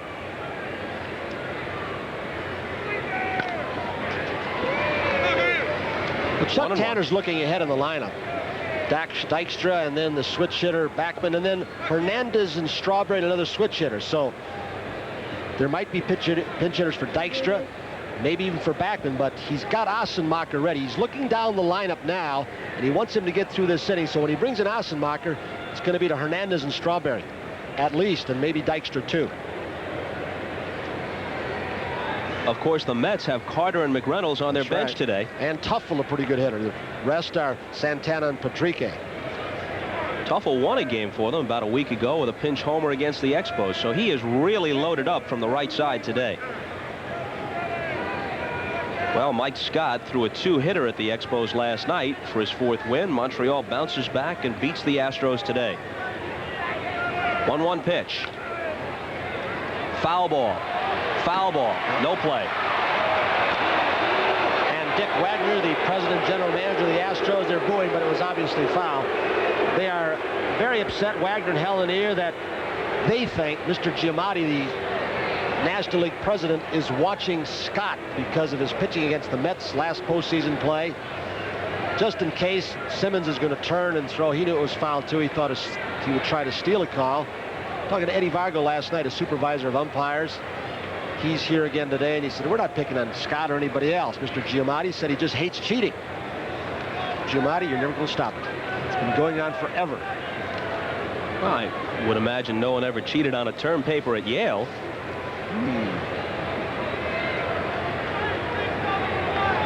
Here comes the 1-2. Certainly not Ron Darling, who attended there while Bart Giamatti ran the place. Pitchers will always find a way. A little grease in the back of their hair, a little stickum, or 2-2 pitch, a bouncer through. The Mets are on the board. Mazzilli is 4 for 9 as a pinch hitter this year. And let's see what Tanner decides to do with Palmer. Here comes the answer. He's going to go, I believe, to Assenmacher. They pinch it for Dykstra. If they could very well, it would probably be McReynolds, and then we'll see where it goes.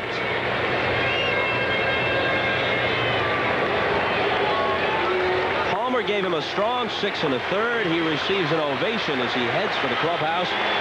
And the left-hander Paul Assenmacher, just reactivated for today's game, comes out of the bullpen. Dykstra schedule, McReynolds, Tuffle, Carter, all available.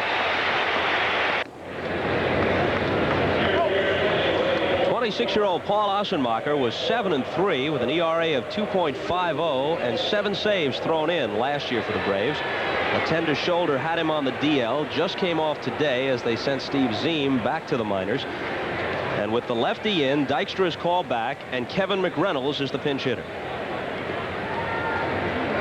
First pinch hitting appearance of the year for McReynolds.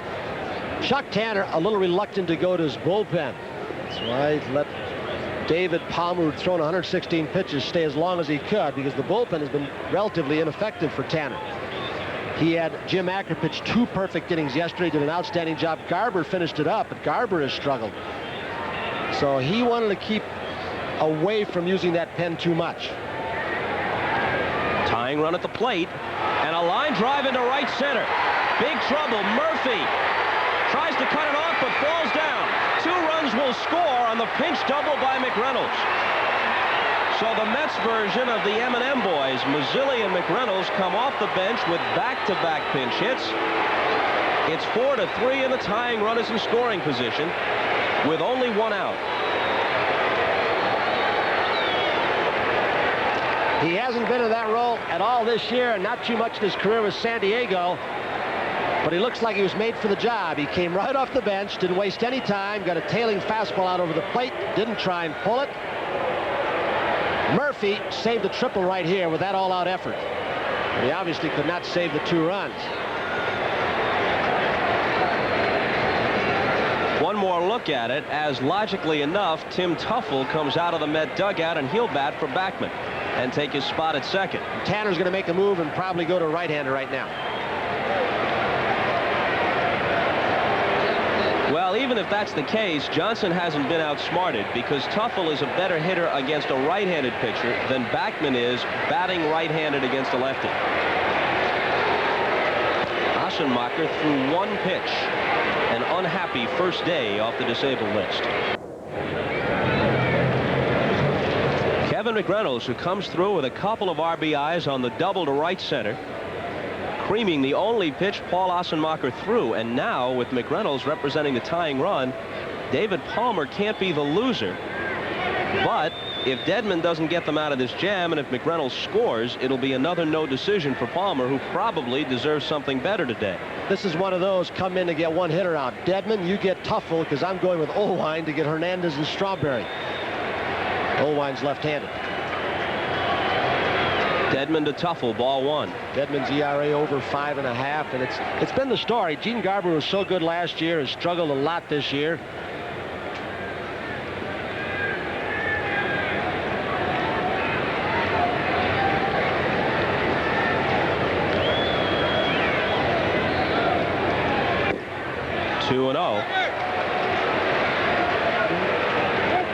So as poorly as the Mets have played up until this point, and they may have lost a heat again for who knows how long, they're right back in it. Base hit, they're right there. If you've just joined us, Ojeda pitched just the first inning. The elbow flared up again, and out he went. McReynolds at second with 1 out, and the 2-0 to Tuffle. Breaking ball missed, 3-0.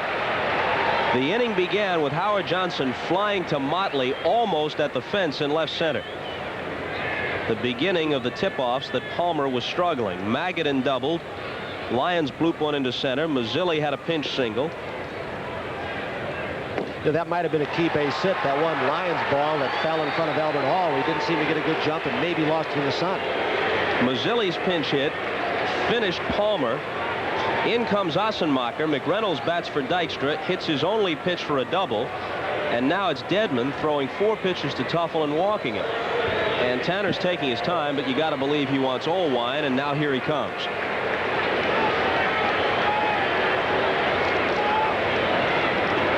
The most difficult thing for a manager to do, I believe, is to handle his bullpen and not wear it out too soon. The Toronto Blue Jays have used their bullpen a lot early. Tanner is forced to, doesn't want to, because he knows they've been ineffective overall. And then he brings the left-hander in. It backfires. McReynolds gets a big base hit and a big 2 RBIs, something he hasn't been doing much of. Dedman doesn't do the job. 3 straight pinch hitters have succeeded for Johnson. 2 straight relievers have failed for Tanner.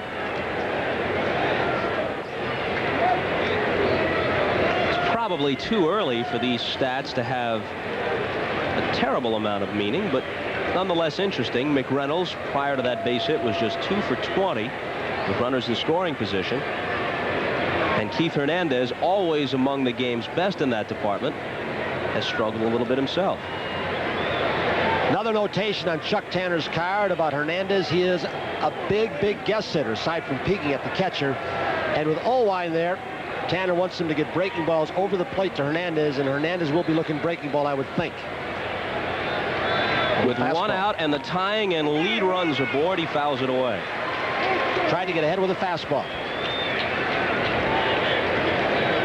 And perhaps as good a base runner as the Mets have on second base in McReynolds. Not a great base stealer, but he is a good base runner. He'll get a good jump. Wouldn't be surprised if they didn't try a pickoff play. McReynolds at second, Tuffle at first, 1 out, 3 runs home, top of the 7th. 4-3 Atlanta. And Olwine's 0-1 pitch to Hernandez. Breaking ball misses. Olwine was once a Met farmhand. He got as high as AAA ball, Tidewater in their system for a couple of seasons. A few appearances last year for Atlanta, his first trip to the majors. Bruce Sutter in the clubhouse today in uniform, trying to recondition his right shoulder. Hasn't thrown a baseball yet, but he's still trying to get back in shape. The 1-1. 2-1. So one thing about Keith Hernandez, in these kinds of situations, he makes a pitcher pitch. Bruce Sutter has had the dreaded rotator cuff surgery a couple of times. Some feel his career may be over with. He doesn't feel that way. He's still working out with the team at home. Under contract through 1990 for huge dollars. But no one will accuse him of just sitting back and saying, hey, pay me. He's given it every effort. What a great hitter's pitch right here, especially for a guest hitter. See Hernandez kind of peek, look back. Virgil hadn't given the sign yet, though. McReynolds leads from second, Tuffle from first. 2-2. Ooh, that's the one Keith wanted. It was a little slider that was up in his wheelhouse, and he just got under it. And of course, in that kind of situation with a double play in order with just 1 out, Keith was going to make sure if he's going to hit it hard, he wasn't going to hit it hard on the ground. So he probably overcompensated and got a little bit beneath it. Keith has struck out twice and grounded to short. In the air to right, Murphy's going to handle it. McReynolds tags at second. Murph makes the catch. Kevin's on his way over to third. They cut the throw off.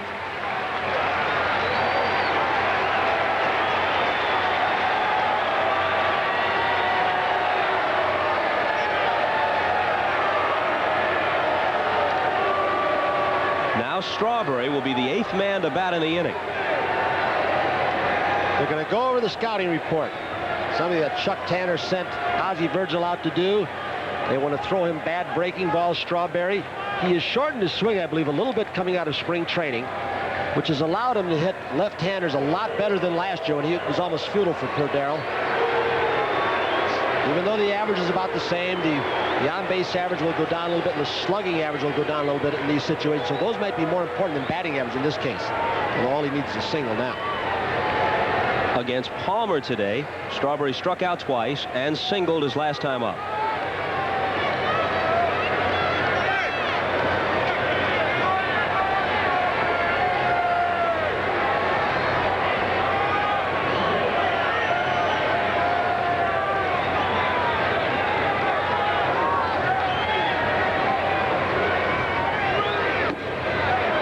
Up and in, ball 1. Simmons holding Tuffle down at first. So there's a hole there for the straw man.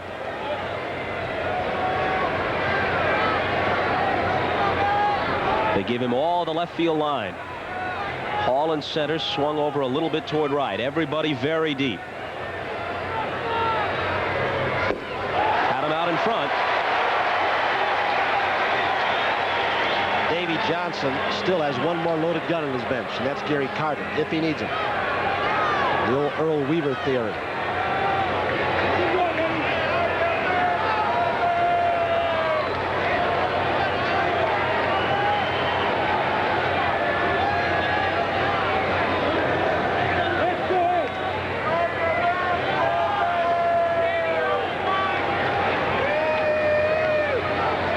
Owines 1-1 to Strawberry.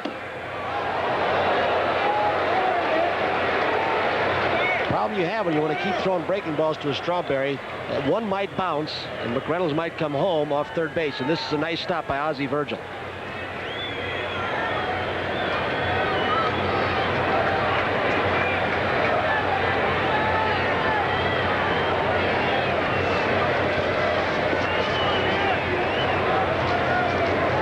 Owine, the fourth pitcher in this inning.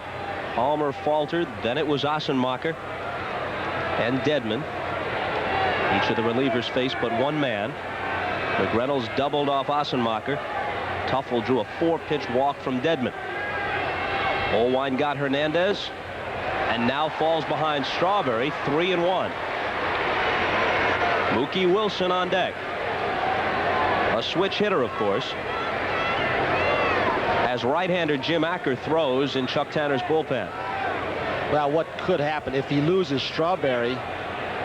You might see Carter, and if Tanner waits till he's announced, and this is a might, he brings in the right-hander. So we'll see how this strategy takes over in this ball game. I wonder if you'll throw him a fastball, even dare to. I think he'll stick with the breaking ball. We'll find out. I gotta believe he'd stay with Mookie, not wasting a pinch hitter with a switch hitter and a good hitter like Wilson in a situation where a single would give you the lead. I know it's only the 7th inning, but you want to get that bat up there when the runner's in scoring position. This may be the last opportunity in the game. We'll find out. Did he go? They checked down at third. Yes. Oh, my. Jim Quick went with the thumb. And the count is full. This is where Darryl Strawberry is going to have to keep his composure. He didn't last night when he was punched out by Quick. Went after a bad pitch. I don't know what's wrong with that pitch. It's just above the belt. It's within the parameters of the book strike zone. Not the one they call. Tuffle will be running from first. An extra base hit could score him with the go-ahead run. 4-3 Braves. McReynolds with the tying run at third, and the 3-2 pitch. He popped it up. Ramirez drifts back. Owine did the job. They brought in the lefty for the express purpose of getting Hernandez and Strawberry. He did just that. The Mets score 3, but they're 1 short. And we've got another edition of 7th inning stretch. It's Doug Sisk's job now to keep it close. The Mets have 2 more cracks at tying it up, trailing 4-3 now as we go to the last of the 7th. All 3 pinch hitters Davey Johnson used, and they all came through. Mazzilli with a single, McReynolds a double, Tuffle a walk. They all stay in the game. Tuffle replaces Backman at second, and he'll bat second. McReynolds is in the leadoff spot. He replaces Dykstra in the game and goes to left. Mookie Wilson moves from left to center. Lee Mazzilli occupies the 9th spot in the order after batting for Leach to start the 3-run rally.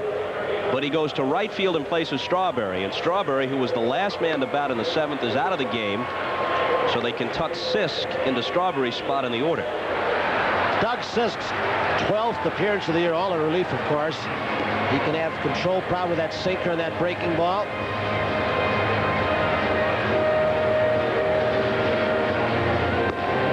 Pitcher you save if you're going up the bat and make him bring it up. Here's what the changes look like. They are in white, of course. Wilson going to center field, as Bob told you.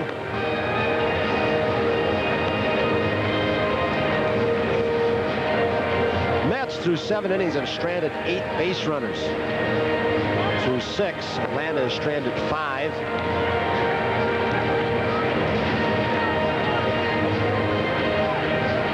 Bob, if the Mets team was not as great a team as they were thought to be last year, you know they're not as bad a team as they've played a lot this season. And to be where they are, as you indicated when you did the opening, with the injuries, key guys not hitting, defensive changes, they're still in a pretty good spot. Well, they're only 2.5 behind. And if they were anyplace else, even as the defending world champions,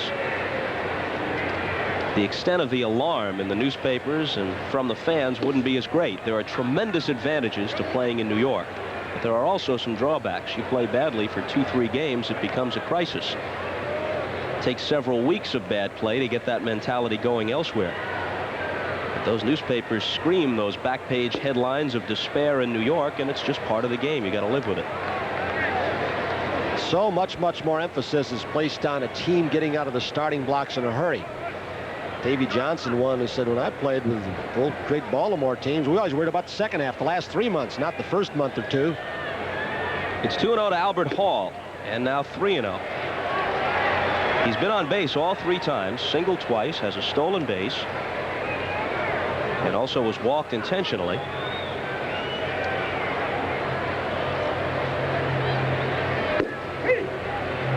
Three and 1. Sisk has no record. He has 2 saves. His ERA is 3.68, and it shows you how with relief pitchers the stats will lie, because he has not pitched especially well. And he walks Hall here to start the 7th. For example, Sisk has worked 14 2/3 prior to this appearance and given up 17 hits. He's also yielded 2 homers, and as a sinker ball pitcher, his history always has been it's tough to take him deep. What the stats don't show is the percentage of inherited runners he's allowed to score that don't count against his ERA, and that's happened to him a lot this year. Interesting that Hernandez comes in to get the signal straight with Sisk. Last night with a left-hander on the mound, Tanner went out, talked to the first base umpire, wanted a ball called. In this kind of situation, when Hernandez starts breaking in, if he's going toward the plate and they throw over, it's a balk. He's got to be retreating around the bag, and then it is not a balk. Trying to give the base run a little edge so they won't decoy him. Put that rule in, not throwing to an unoccupied base where they really enforced it a few years ago. And the first baseman would play behind in short right field, and they'd throw over that wasn't a balk. And they said, wait a second, the base isn't occupied. Now, Hernandez alerting Sisk just to that point. Be alert. I've got a signal. I'll take 3 steps in. When I'm on my way retreating, throw over. You don't know step off.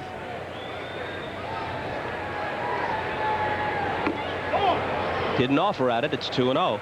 And that really hurts a guy like Hernandez, I think, because there's no play prettier than to see Keith Hernandez get the lead runner on a bunt to him. He did it last night, but if he's got to stop and pause and lose that step when he starts, and he's got to stop and pretend he's retreating, just that 1 or 2 steps that gives the edge to the bunter and the base runner.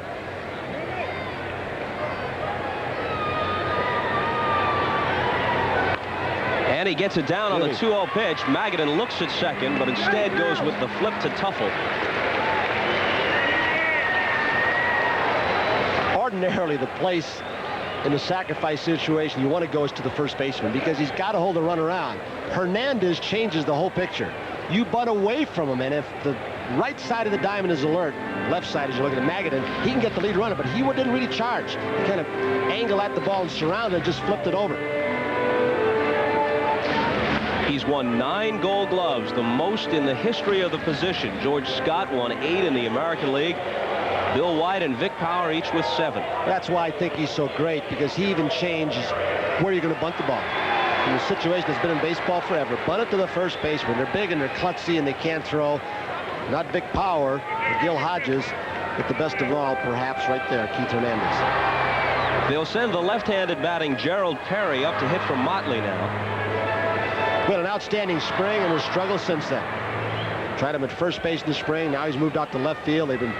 Last night they played Greg Nettles at first base. Today, Ted Simmons. He's one of the kids that Henry Aaron was so high on, along with the Brad Cummins and several others that just haven't panned out the way the farm director thought.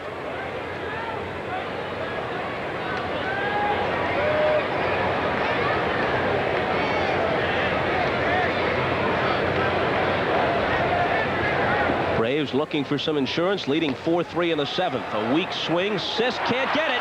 In comes Tuffle. Out at first.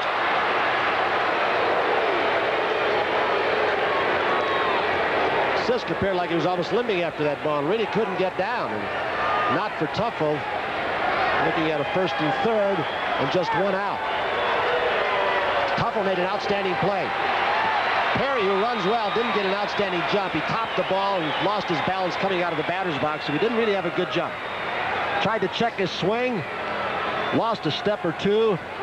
Tuffle comes up and beats him by just that, about a step or two. Make it a half a step.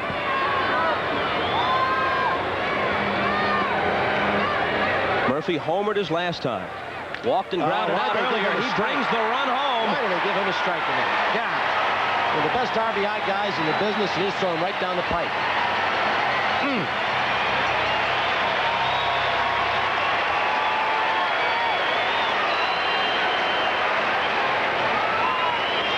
They didn't even give him a chance to go after a bad ball, which he does so much of, and when he's so anxious to drive in, the run off third or in scoring position.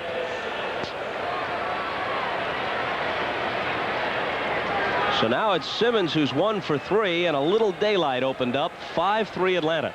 Just saw the ABC style of baseball in action by Chuck Tanner. Walk, get him over with a sacrifice, get him to third with a ground ball, and then perhaps a mistake pitching to Murphy. Al Monchak with a headset on, the eye in the sky. Tony Barterom, the former Pittsburgh trainer, they're in communication defensively, but a lot of other reasons also. And Simmons whacks this one to center, but Mookie is there.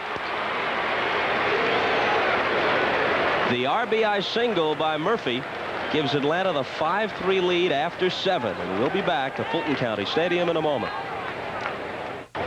Gerald Perry hit for Motley. Perry stays in the game, plays first base, hitting third in the order. Gary Renicky, the former Oriole and Yankee, replaces Motley in left, and he'll bat in the pitcher spot, the 9th spot. Ted Simmons is out of the game.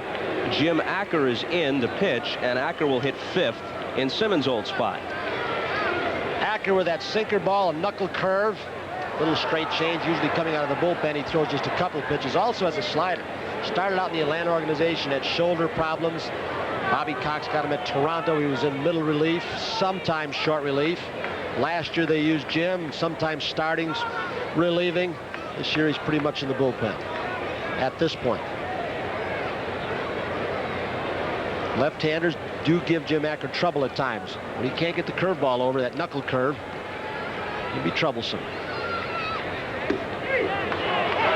And Charlie Williams calls that one a strike to Mookie, who agrees wholeheartedly, as you can see. 0-2.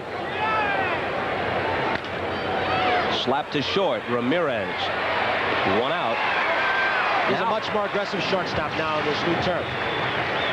And there were years, how many years in a row? 4 years in a row he led the National League in shortstops and errors committed, over 30 every year. Now he's much more aggressive. Of course, he's trying to win a job back again. Big contract that Ramirez has. The deal contracts now, not players. Dollars and cents rather than sometimes what player you need to fill what position. It's changed. Howard Johnson faced Jim Acker in the late innings last night and grounded out. But he's 4 for 7 lifetime against Acker. This goes back to the American League with 2 home runs. So he's wrapped him pretty well. This telecast is presented by authority of Major League Baseball. May not be reproduced or retransmitted in any form without the express written consent of Major League Baseball.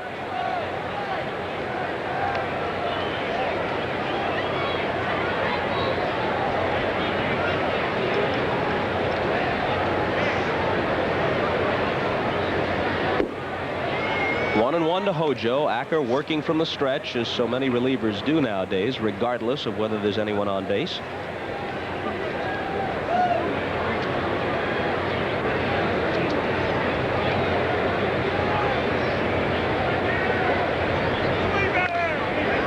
One and two. There's the tough sinker.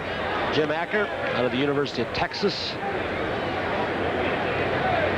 Talked to Cliff Gustafson, the coach, 1 year. I guess it was the baseball strike year, the 2-month strike, and we did the World Series out there, Joe Garagiola and I, and got to talk to Cliff Gustafson along with a lot of the other fine coaches. When you talk to Gustafson, you know why you send people like Clemens and Ruffin and Swindell and on to the big leagues. I mean, here's a guy could be a big league manager, I think. He's trained so many for the big leagues.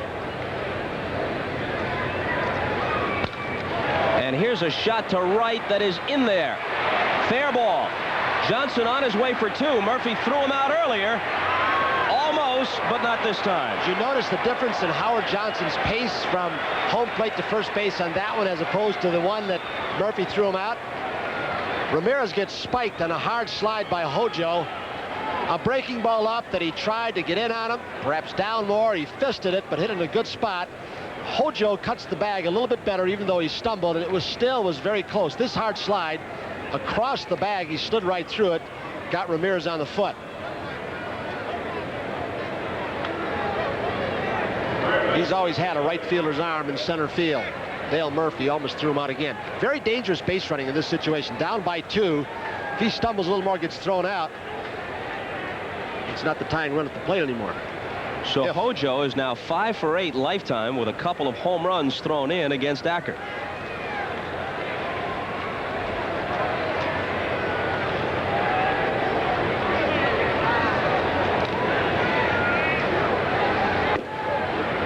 Ball 1 to Magadan. He had an opposite field double in the Mets' 3-run 7th. He's hit a couple of home runs this year. Tying run at the plate in the 8th. 5-3 Braves. You know, I wonder if there's a psychological effect on umpires, home plate umpires. When you read about a kid like Magadan and they say he hits like Wade Boggs. Now, we know it's not true yet because he hasn't done it, but Wade Boggs established his reputation to take close pitches and get them called balls so early. I wonder if the umpire's got that in his mind. Anything close goes to Magadan because of the Boggs reputation. Slow roller. Ramirez looks at third. Johnson went over there and advances as Magadan is thrown out. Is that too wild of a theory for you to buy?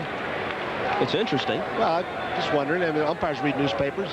Same way they read newspapers when about 2 weeks ago, Bobby Valentine said, I'm not going to be a nice guy anymore. I'm going to start getting on the umpires. He was thrown out 2 consecutive days in Toronto right after it. Hojo got a good jump. Olbrich foul, telling him to stand up. And if that were the tying run, they might have taken a shot, but he was in the path of the throw, so the throw went over to first base. Catcher Barry Lyons. Carter still hasn't gotten the call. Available on the Met bench. Mazzilli, who pinch hit in the 7th and got an RBI single and is now playing right field for Strawberry, is on deck. In the air to right. Murphy's got a beat on it. And the Mets will be down to their last turn at bat.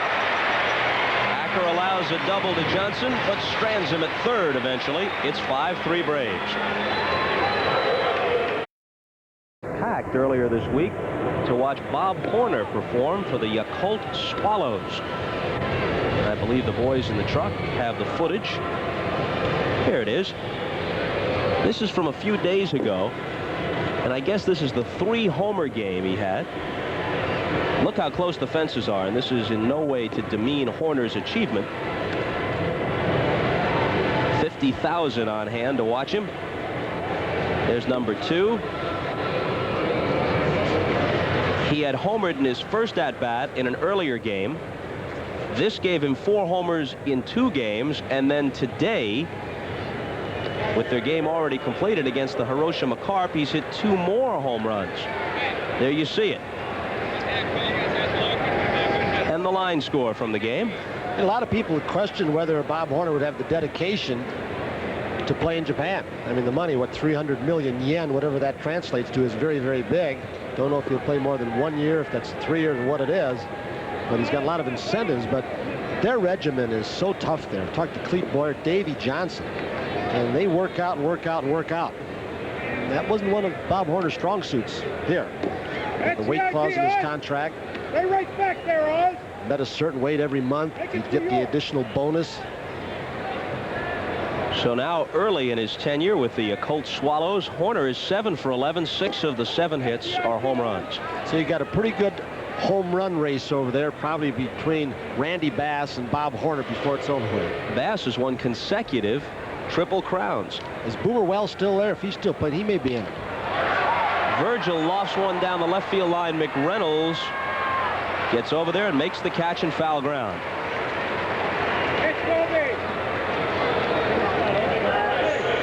Bat for Virgil a little bit slower today after catching the ball game yesterday. Night game. Carter getting a rest.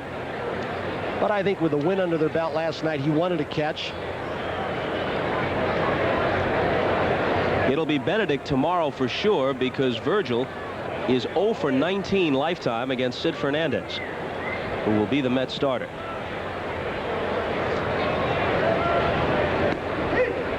We were talking about this back-to-back MVPs, and perhaps we'll get a chance to tell them. With Virgil just sitting down, I was talking to Greg Nettles, and someday I'm going to get the answer to this trivia question. He's played against 13 father-son combinations, and even more, talking about Nettles, Virgil's are 1. And he said if I counted the managers like Yogi and Dale, it adds another 3 or 4. So start thinking who those 13 father-son combinations are. There are too many questions left hanging from today's broadcast. Well, we'll get them next week then.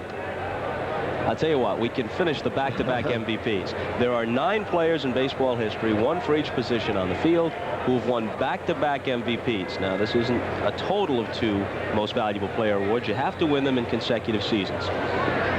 There you go. Double X, first base. Mickey and Roger. And that's assuming you could put the outfielders in any one of the 3 spots. What a coincidence that you've come up with. Oberkfell bounces it down to Tuffle. He throws him out. With this Nettles thing, the Virgils, Barry and Bobby Bonds, of course, the Schofields, Dick and Ducky, Franconas, Tito and Terry. I don't know, if you count a spring training, if you played against Brian McRae in spring training, Hal's kid, Hal's son now in the minor leagues, having a good start. Nettles, the Maury and Bump Wills, if he counts spring training games, maybe. Yeah. He missed Jim Egan and Mike Egan. Didn't play against Jim. And I'm sure that Gus Bell was retired before Greg Nettles began to play. So we got about a half a dozen. Still about 6 or 7 to go.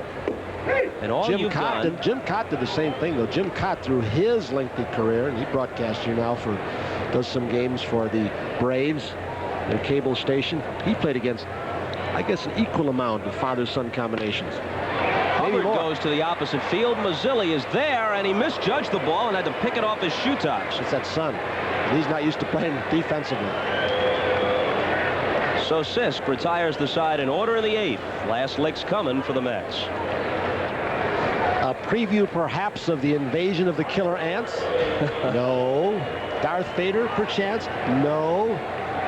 An F-11, I believe, and the guy who was in that plane, Dobbins Air Force Base, right there, who was going through his training, Ozzie Virgil, who said it was one of his biggest thrills, and they actually got in dogfights. He did not fly the plane, went out with the Georgia National Guard. Biggest thrill he said he's ever had. Aside from meeting you. Of course, goes without saying. Acker to Mazzilli in the 9th. And Lee sends one into right field for a leadoff hit. Murphy to the warning track where he kicks it, so Mazzilli is on his way to second.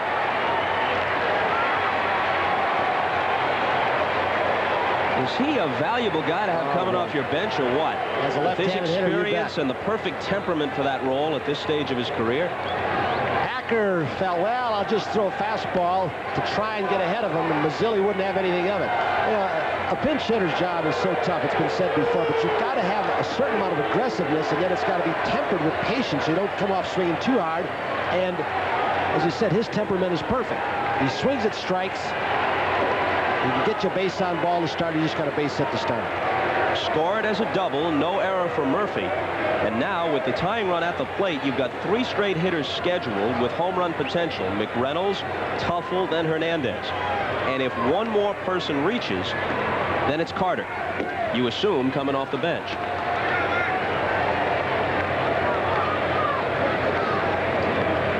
McReynolds with a pinch double off Assenmacher in the 7th.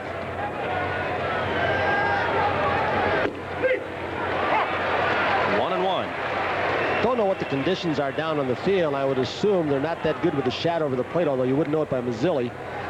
Tuffle and Hernandez to follow. Sunfield now has become right field in this ballpark. You got it, Bob. Go get it. Oh. Came right back at us. You got a happy birthday souvenir for tomorrow for young Keith, and you don't dive off of the deck to get it for your kid. The ball was a good 10 feet beneath us. Had a chance to be a hero in his eyes. A little bit bandaged up hero, but anyway. Who'd support the child? Outside. Oh, was that close? Was that close?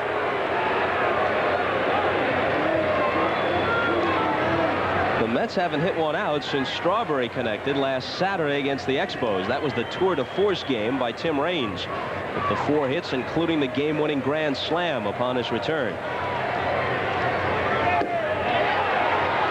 He held up, and the count is full. It's where Jimmy Acker can have his problems.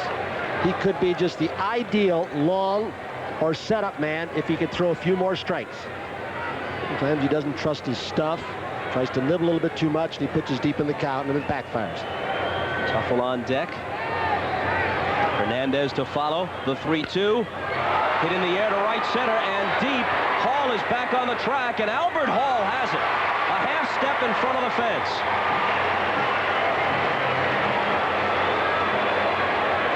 Mazzilli tags and advances to third. Later on in the summertime, when it gets a little more humid, that ball's going to be up against or out.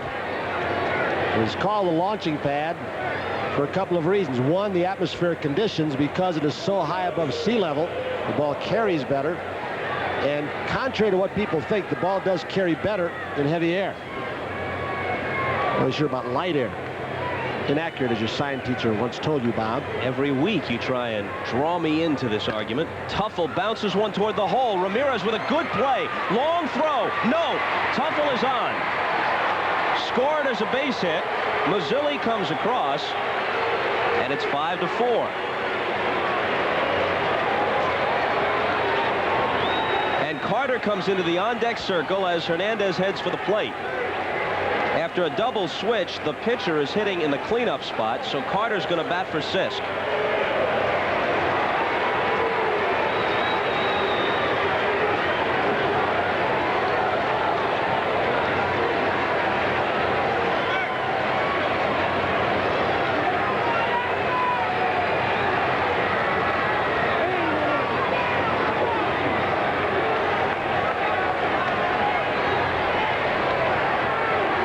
Hernandez 0 for 4. Ball 1. Legendary, that source of irritation not too many months ago when there was a double switch in the World Series involving Strawberry. Strawman was a little bit upset, to say the least. Yeah, that was game 6, and it was Mazzilli who went into right field for him. Yeah. Through the middle. The Mets have something cooking. Tuffle's on his way to third. Runners at the corners with 1 out. It was hit crisply. Jim Acker thought he should have had it. It may have gone through his legs. Just couldn't get the glove down. Hernandez resisted to the temptation to try and pull the ball, went straight away.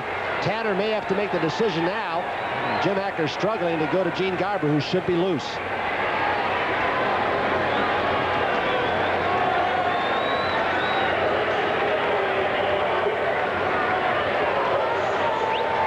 Here comes Chuck. No matter what way this works out, you can bet that Tanner's probably happier to have Garber facing Carter rather than him facing Strawberry, the way it worked out, no matter which way this happens. So that great, not only sinker ball, but with the great change-up, Gene Garber comes on. Also one of the best fielders in the National League to face Gary Carter. We're in a double play situation. Carter, pretty good low ball hitter if you keep the ball low, but in the strike zone to get it to the outfield. He's looking sacrifice fly to tie it up. So Carter, who was charged with a throwing error in the 10th inning last night as Murphy stole second and the throw skipped past Howard Johnson into center field. Murphy went to third on the play and came home with the winning run on Greg Nettles' sacrifice fly. Carter with a chance to be a hero now. Exit Acker and her Garber, who saved 24 games for the Braves last year. He's 39 years old, And he hasn't had back-to-back good seasons since the late 70s. In this decade, it's been an alternating pattern. You can see that he's done very well in his career against the Mets, but a good year followed by an off year. That's the way it's gone the past several seasons for Garber, who this season has a record of 4-2. He's been involved in a lot of decisions for a reliever, but his ERA is 5.63. He's allowed 20 hits in 16 innings of work. It's a shame that the way David Palmer pitched, he left with a couple of base runners, 3 earned runs charged to David Palmer. The bullpen couldn't stop them from scoring that inning, and it's just gotten worse since then, and that's the reason why Chuck Tanner stayed with David Palmer, it seems a long time ago, for as long as he did. The bullpen has really struggled, and you're seeing what's happening to this team.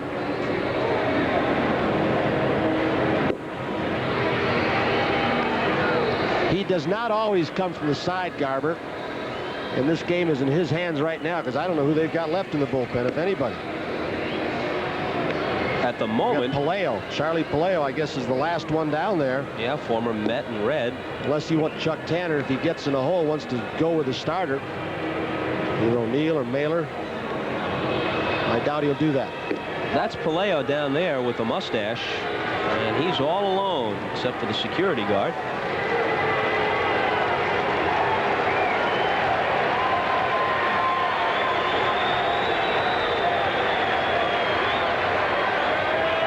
Middle of the diamond will play back for a double play. It goes to either first or third, and Carter is a strict pull hitter. Usually, they might try and come home if it's too slowly hit, try and get the runner at home plate. Carter maybe try to shoot this ball to right field. Wait a little bit longer, try and stay out of the double play and hit against the grain of the defense, which is set up to pull just a little bit. A double play gets the Braves out of it. And Carter hit into 21 of those last year, one of the highest figures in the National League.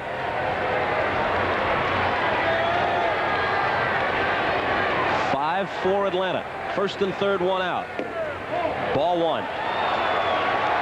Atlanta bullpen quiet. The Mets with a couple of left-handers up. Tuffle at third and Hernandez at first.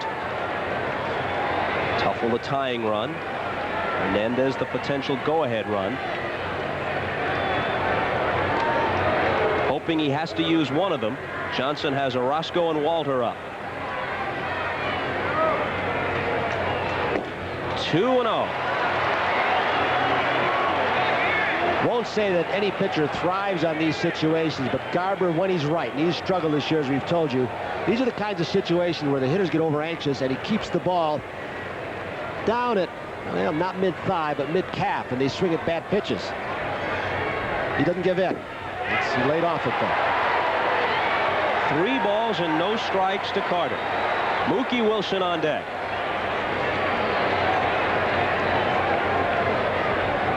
You just don't see the kinds of strategy and the double switches we've seen in the American League like we've seen by Tanner and Davey Johnson today. It's kind of a little drab ball game for a while, 3-0, 4-0, and the moves started taking place, and the sophisticated baseball fan appreciates it. Is he swinging 3-0? Well, you'll never know. Now they're probably going to have to be forced to come in, because you don't double this guy up, Mookie Wilson from the left side, so it may change the defense right now.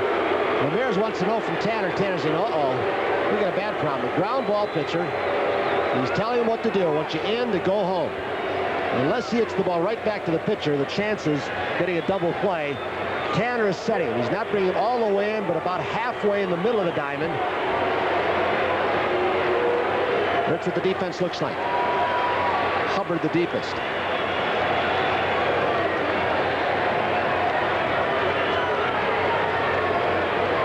And Garber to Mookie. Swing and a miss.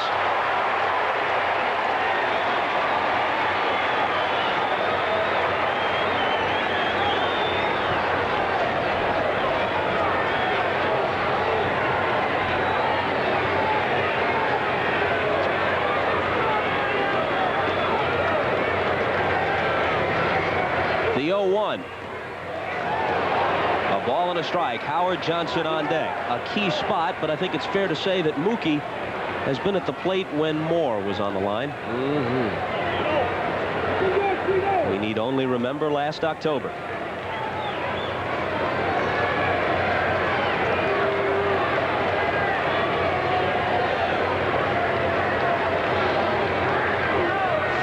for Atlanta, top of the ninth. Oh, man. 1-2. That's how great Garver's changeup is. Even though it's up in the strike zone, usually a bad spot, the motion just screws you into the ground. Davy Johnson looking base hit, but especially a fly ball to the outfield. Murphy with a good arm in right field. Renicky throws pretty well in left. For a guy with his speed and his past history as a leadoff man, Wilson strikes out quite a bit. Garber looking for it here. And gets it. He knew a changeup was coming, and he still could not wait on it. Garber, the kind of guy, can throw 6, 7 changeups in a row, and they're all a little different. Little different action.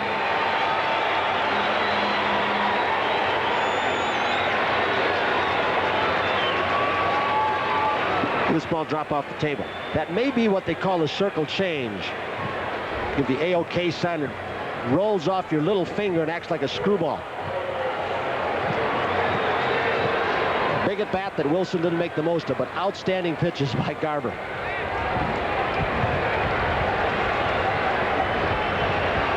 Now the defense can relax just a little bit. Move back, force out at any base. Howard Johnson 2 for 4. He's got a single and a double.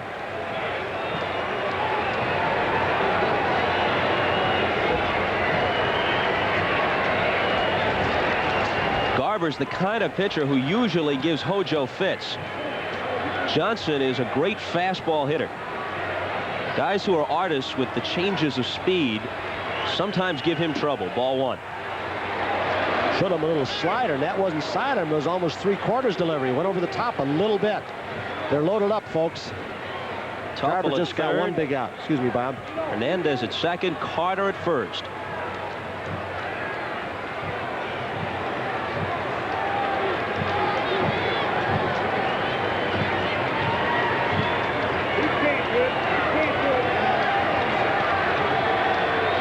If Garber gets Johnson, Ojeda, who seems a distant memory, having pitched only the first, is the loser. Palmer will be the winner, and each will be 2 and 4. Hitting off Garber is a little similar to hitting off a knuckleball pitcher. You know a knuckleball's coming, you still can't hit. You know his changeup's coming. When he's right, you still can't touch it. Silly game's going on now, isn't it?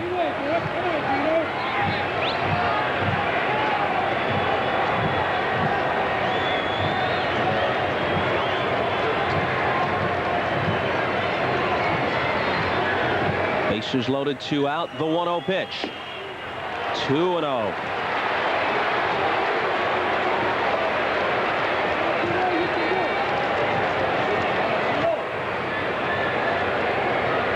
Garber, the 6th pitcher Tanner has used. Palmer started, then Assenmacher, Dedman, Olwine, Acker, and finally Garber.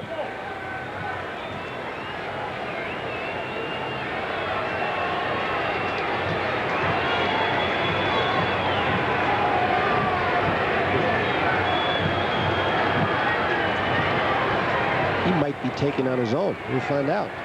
Making him throw an extra pitch. He's swinging and knocking it down is Perry. He juggles it and has it.